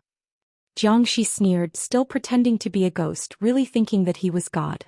Xianxia slightly dispersed his consciousness, combined with deduction and mental calculation, followed the trend of the water veins of the long river of time and the direction of the circulation of the spiritual energy of heaven and earth, like a patrolling the territory, all over the site without missing a thing. The art of war that can go down in history is one of the most famous experts in geography. Which one is not the top expert? Xianxia twitched the corner of his mouth and found you, kid. Xianxia did not shrink down to the mountains and rivers. Instead he drew his empty bow like a full moon. The holding the bow string suddenly released and an arrow, was thick. It's like the mouth of a well, but it's not a straight line, but like a big wild dragon and snake swimming across the ground. In a certain place, it was as if thousands of mirrors were smashed by arrows one after another, and countless colored glazes burst into pieces, creating a brilliant and dazzling light. Qin Pingon first set up the formation with his powerful fists. It was a whimsical idea. Instead, he used the iron cavalry chisel formation in the boxing book to block the power of the incoming arrow. Then he tried to use a normal iron cavalry punch. He tried to carry the arrow in the formation, but it was in vain. Not only was his fist smashed by the arrow, but his entire arm was also shattered. Where he stood, Qin Pingon had lost an arm, and the ground was covered with golden blood. This time a large area of golden flowers and trees appeared on the ground, varying in height and swaying like a fairy garden. The fists of the 11th realm are indeed unstoppable. Qin Pingon remained motionless and expressionless. Millions of golden threads spread out from the broken arm on his shoulder, and returned to its original shape in the blink of an eye. As expected, the road to martial arts and becoming it is the most straightforward. In ancient times, it was the clear stream of the true path, while refining qi and becoming an immortal was the turbid stream. To put it simply, the fists and kicks of the 11th realm were unstoppable, but on today's battlefield, Xianxia didn't seem to be able to use them against his half-won self. After receiving the solid verification, Qin Pingon felt a little relieved, so he reciprocated the favor and said, "I also feel a little embarrassed for my senior." Xianxia didn't take it seriously and asked, "I heard that you have a special boxing technique called Shinran drumming style. You learned it from Cui Qing of Aquarius continent. Isn't it tacky?" Qin Pingon nodded and said, "It's not tacky." Xianxia smiled and asked, "Grandmaster Qin, you don't think that the 11th realm is really worth it, right?" Qin Pingon asked doubtfully, "Otherwise?" Xianxia said calmly, "There is no doubt that boxing is a good boxing. But if Cui Qing is here, I can teach him what the real god's drumming style is." It is said that Qin Pingon, the second shopkeeper at the Great Sword Qi Wall who was not doing his job as a slave, fiddled with the seals of Bai Jiangxian and Jian Jiangxian. For thousands of years, Xianxia has lived in seclusion in the mountains, overlooking the world. Several martial arts schools in the world are prosperous. If a book of 100 fists is compiled, martial artist Cui Qing has 2 or 3 fists and can enter it. Qin Pingon raised his eyebrows. He wanted this ancestor of the military strategist to learn the simple language of his hometown town, but when he said it, he changed his words and said, "Well, see." Xianxia clicked his tongue and said, "It's such an afterthought. No wonder he lost to Chao Ci 4 times in a row. It's not unfair at all." Although Xianxia didn't show any signs of taking action, Qin Pingon opened his fists as if facing a formidable enemy, and punched the sky with a cloud that flooded the area. It turned out that Xianxia's first punch had already used the god-beating drum style. The majestic fist was like a thick sea of clouds. The immortal in the sky stretched out his palm and pressed down. In an instant it sank low and fell, trying to connect with the ground and merge into one. After a while, except for where Qin Pingon was standing, the ground for dozens of miles had sunk 7 to 8 feet. Those shocking cracks and ravines were all the palm joints and hand lines. Qin Pingon raised his hand to wipe his face, shook his head and poured out the blood in his ears. The power of just one punch was like an overwhelming catastrophe. Qin Pingon took a deep breath. It wasn't that he couldn't bear the pain. To be honest, this injury was nothing. But that kind of suffocating feeling like seeing the sky with fists is really hard to bear. Xianxia sneered and said, "If you are a layman watching the excitement of the 14th level and the ascending level Qi practitioner, and underestimate the 11th level of martial arts, that's it. You are a martial artist who has reached the level of perfection and is approaching the state of perfection. You are a person who has entered the palace. Dare to take it lightly?" Aunt Feng, who is now hiding in the capital of Dali, didn't tell you how heavy Jiangxi's punches were on the way to heaven? And how did the man who worked as a coachman for Nanhao receive 2 punches back then? That made the first crack appear on his golden body? As he spoke, Xianxia was still standing in the distance, not even breathing, so he punched another dozen punches at once, leaving Qin Pingon with no way to hide. He could only receive the punches and rely on his physical strength to carry it down. Xianxia shook his head. "You and Cui Qing, after all, are just at their limit, unable to support the true meaning of this type of boxing, and unable to truly carry it forward." You think him stealing a punch? With a look of disdain on his face, Xianxia asked and answered himself. It's just that 10,000 years later, there was a warrior named Cui who happened to be in the same place as me. After more than 30 punches, Qin Pingan's almost pure golden body collapsed on the spot. As soon as he gathered his figure in the distance, more than 20 punches arrived. Groups of golden light scattered and gathered together. On the ground, there were large craters that suddenly collapsed in a series of muffled thunder and vibrations. If you change the battlefield and change the opponent, wouldn't it be like picking up grass to kill Ascension? Xianxia seemed to feel a little bored, a little unable to cheer up, and yawned. Regardless of the situation on the battlefield, Xianxia turned to look at the long sword and asked the biggest question in his heart. What did the co-leader of the Heavenly Court think? Country school. After having had enough wine and food, Xianxia lay on the wicker chair, gently shook the cattail leaf fan like the old cook and said with a soft smile, Ningji, your background is actually unusual. Ningji was a little surprised. She didn't know why Mr. Jiang took the initiative to bring up this topic, but hesitated to speak. After spending these days together, Ningji really admired Mr. Jiang's ability to do as the locals do in the countryside. He could spend hours chatting among the farmers and village women, crossing his legs and making jokes, only talking about a few things in the village. Even local dogs are willing to follow Mr. Jiang. Ningji had been to Luopa Mountain and heard some things. When he came back here, he almost forgot Mr. Jiang's titles and some of his reputation on the mountain. Xianxia continued to ask, Is it understandable if I say this? Ningji nodded. Xianxia deliberately wanted to get to the bottom of the problem. Then I'm curious, how do you understand it? Let's see if there is any deviation between what you think and what I guessed. Ningji hesitated for a moment, then chose to say frankly, If it was just my husband who accepted me as a student, I might not think much about it. At most, after thinking about it, I would feel that it was probably a kind-hearted gentleman who felt compassion for me.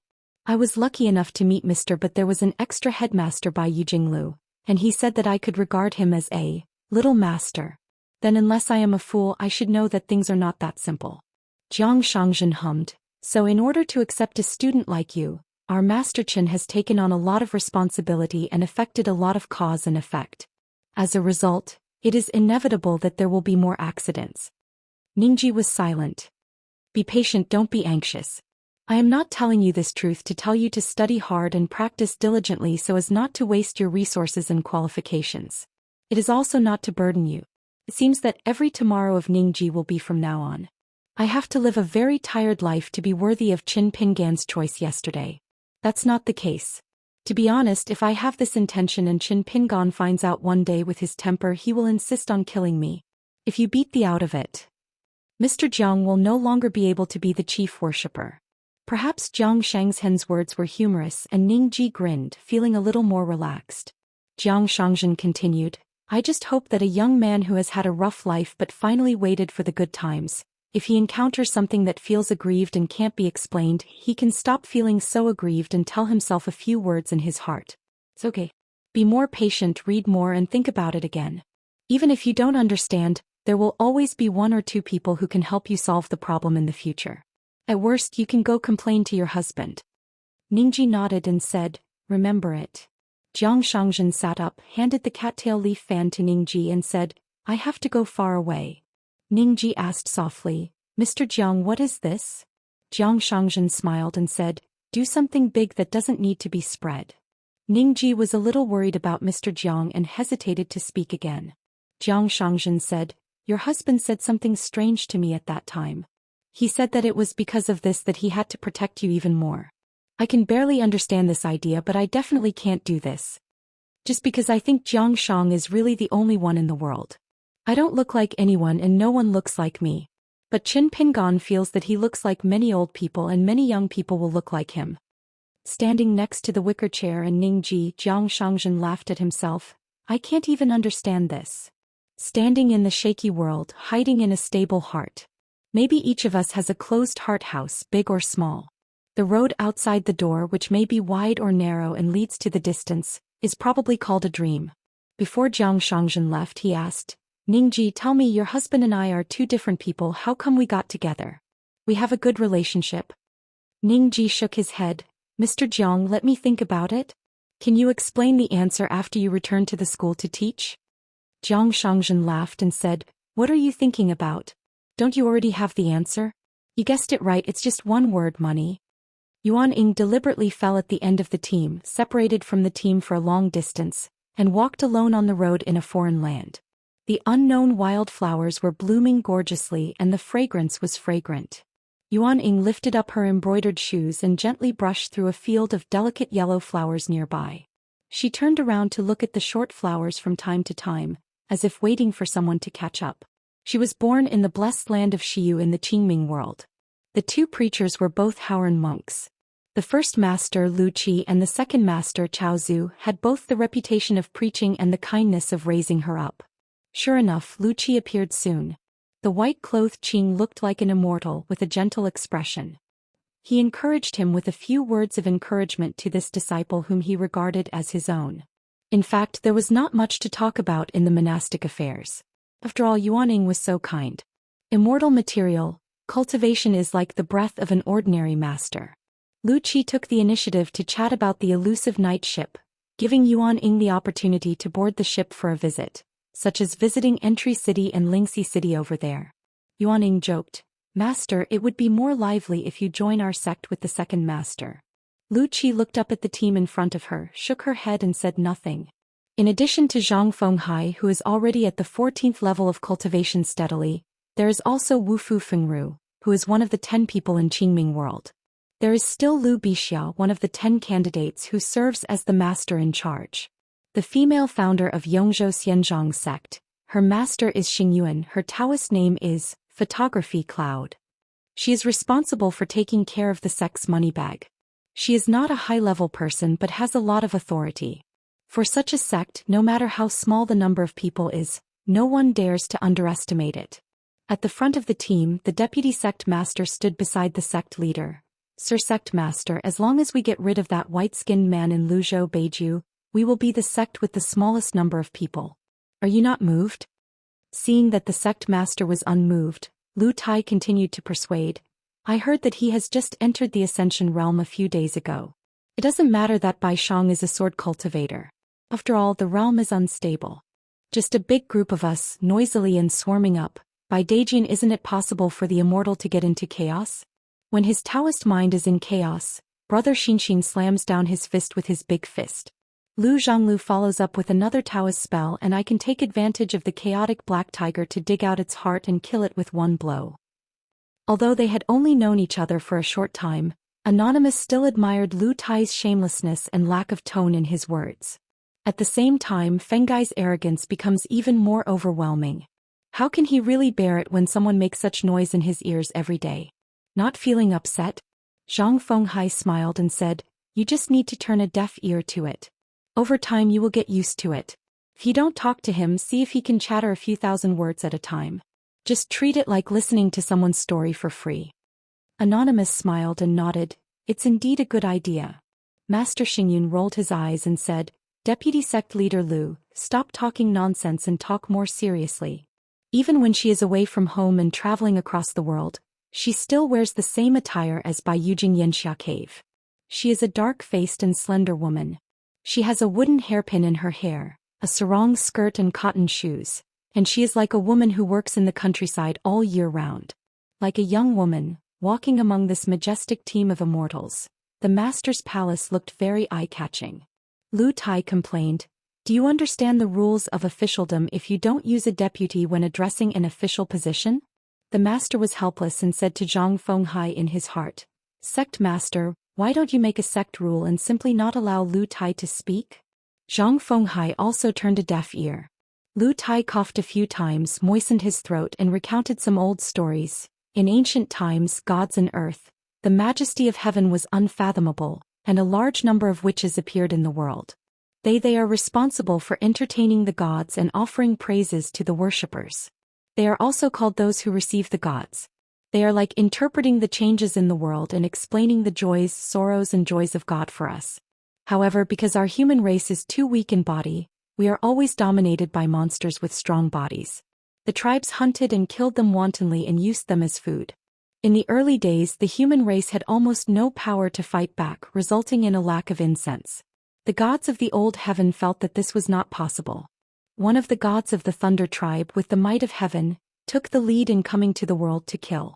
The corpses of those stubborn monsters are piling up in mountains, but this will only cure the symptoms but not the root cause. How to do it? Either simply kill all the monsters that eat people everywhere, or let the humans who are worse than ants be a little bigger. The Confucian scriptures of later generations have disputes between ancient and modern times, and there are also people. For example, we have they all belong to the category of modern people. The old guys, like the ancestors of the military strategists, are well-deserved ancients. The gods began to give us a strong skin and a little more soul.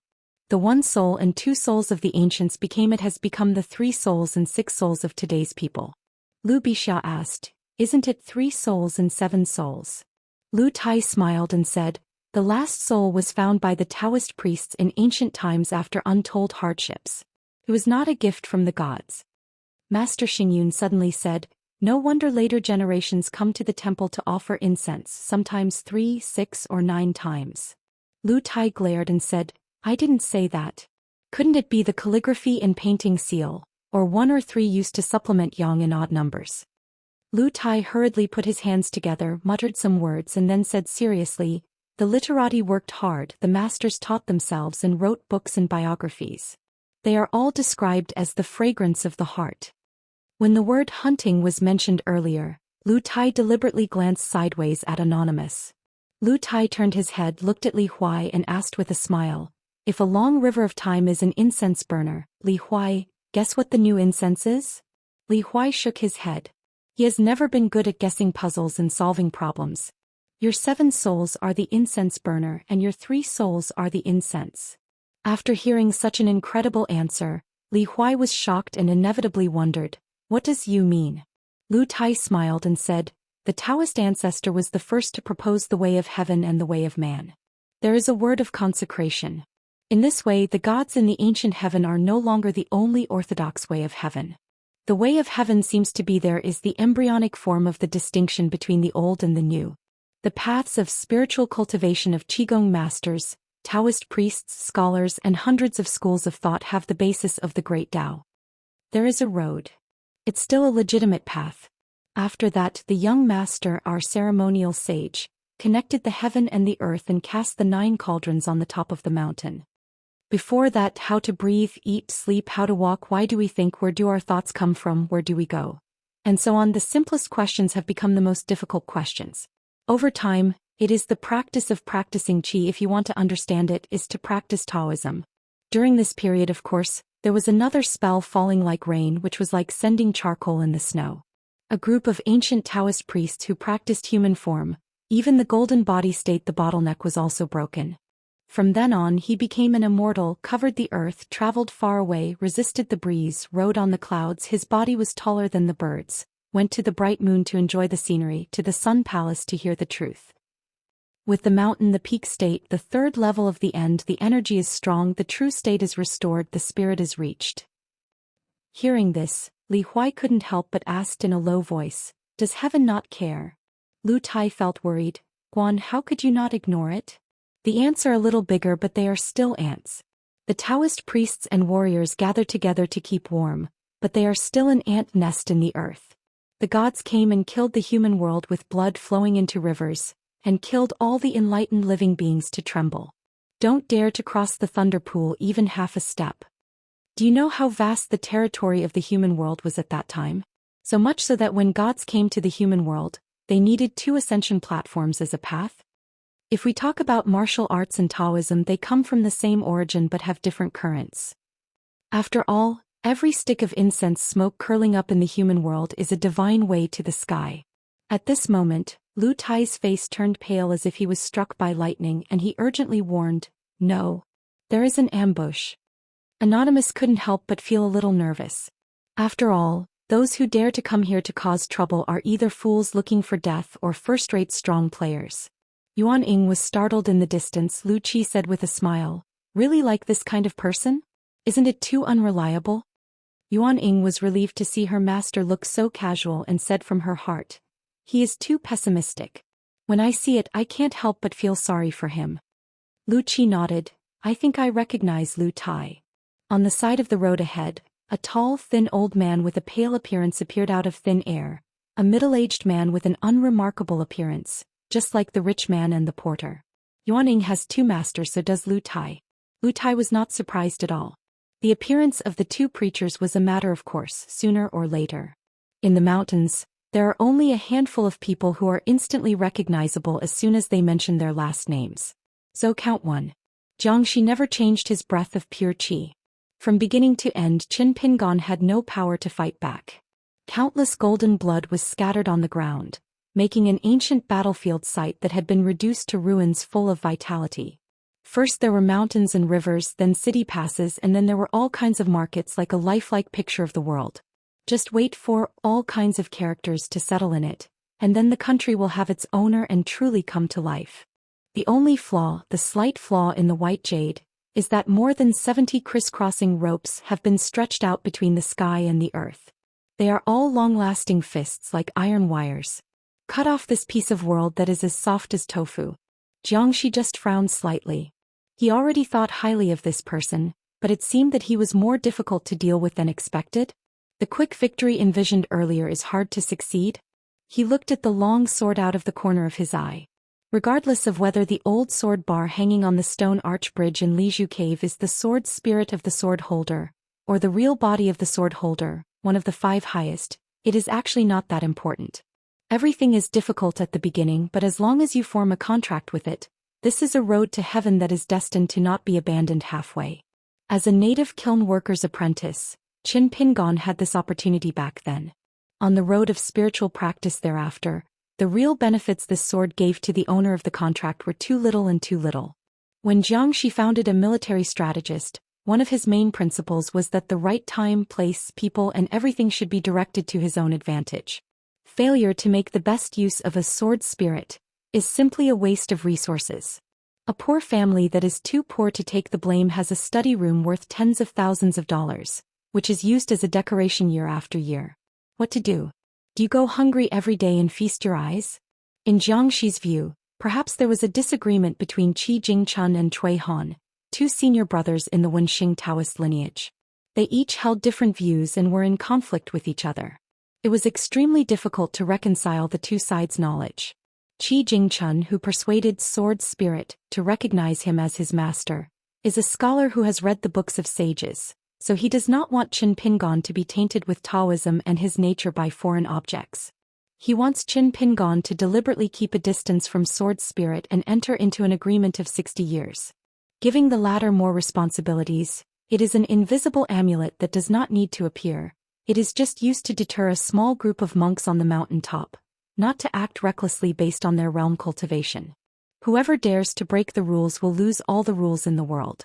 In this process, of course, there are those who do not believe in evil and are ready to take action, so the ascended ZT ancestor of Tongye sect has become a ready-made example to remind the people behind the scenes. You must know that even Du Mao's Immortal slough is still Luo Lushan's personal property. How could the genealogical monks of Tongye sect's Patriarch Hall not know the inside story of this matter at all? Who would dare to say anything? Anyone who knows a little bit about Luopa Mountain and Master Chen will know why Qin Pingon has always refused to call Qi Jingchun his uncle, and has always respected him as Mr. Qi. The relationship between Qi Jingchun and Qin Pingon is like a well-educated, well-read poetry and calligraphy teacher who taught a certain young boy in his scholarly family how to start a business and crafts. What the former taught was what the latter learned. They are all rushing to become saints and virtuous people. Suddenly one day the older boy said that he no longer wanted to study, so he ran to the mountain, fell into the trap of a bandit, and rose up, saying that he would usurp the throne and become the emperor himself. Precisely because everyone knew the great influence Qi Jingchun had on Qin Pingon, Jiangxia felt extremely awkward when he heard Qin Pingan's heroic words of establishing a religion and calling himself his ancestor. If the same young Chao Ci had said such rebellious words, Jiangxia wouldn't have felt anything at all. At most he would have been slightly surprised. Cui Chan admired the knowledge of meritorious service and mixed hundreds of schools of thought into one pot. A lake of slips forced Qin Pingon to lose his golden literary courage. Not to mention reading thousands of books and traveling thousands of miles. Even if he read millions of books, traveled to several worlds and traveled the entire world, he was still completely lost. the possibility of cultivating a natal character. Later, at the Sword Chi Great Wall, Qin Pingon combined half of the Sword Chi Great Wall and completely lost the opportunity for the Yin god to travel far away and leave the Yang god. The key is that Cui Zhang's attitude towards Qin Pingon has always been like some official comments about Beijing's big plans, that his ability is too low, his qualifications are too poor, his Taoist heart is fragile and he cannot be used in a big way. When the truth comes out one day, what the two brothers Cui Chan and Qi Jingchun did was all a deception. In the field of vision, Qin Pingon returned to his original appearance again, as if he had guessed what Xianxia was thinking. Qin Pingon smiled and said, "You may be mistaken. In our lineage of literary saints, Mr. Qi has the worst temper. Character and patience are the best." Okay, actually it's senior brother Cui.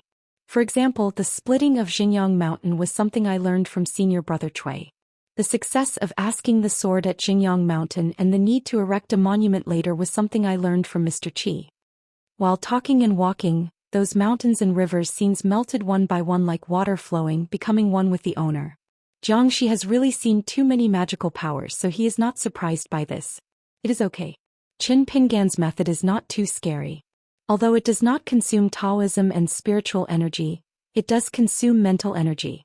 Don't you think there are still too few opportunities to fight with the martial arts master in this life? I will let you eat until you vomit. Pei Bei Zhang Tiaoxia Li Er Song Chongjing Wushu Yi Yunyun Wang Fushu. These few limits, let them and you each perform a few punches at their peak. Is that enough? The warriors who had been named by Xianxia and ordered out one by one formed a horizontal line between him and Qin Pingon. Just like that battlefield with spears and halberds, they are dignified and invincible. Formation is formed at the end of the line, there is a wave of tide and thousands of horses are ready for change. Qin Pingon seemed to be waiting for this scene to appear. Exhale gently, calm down your mind and start running forward.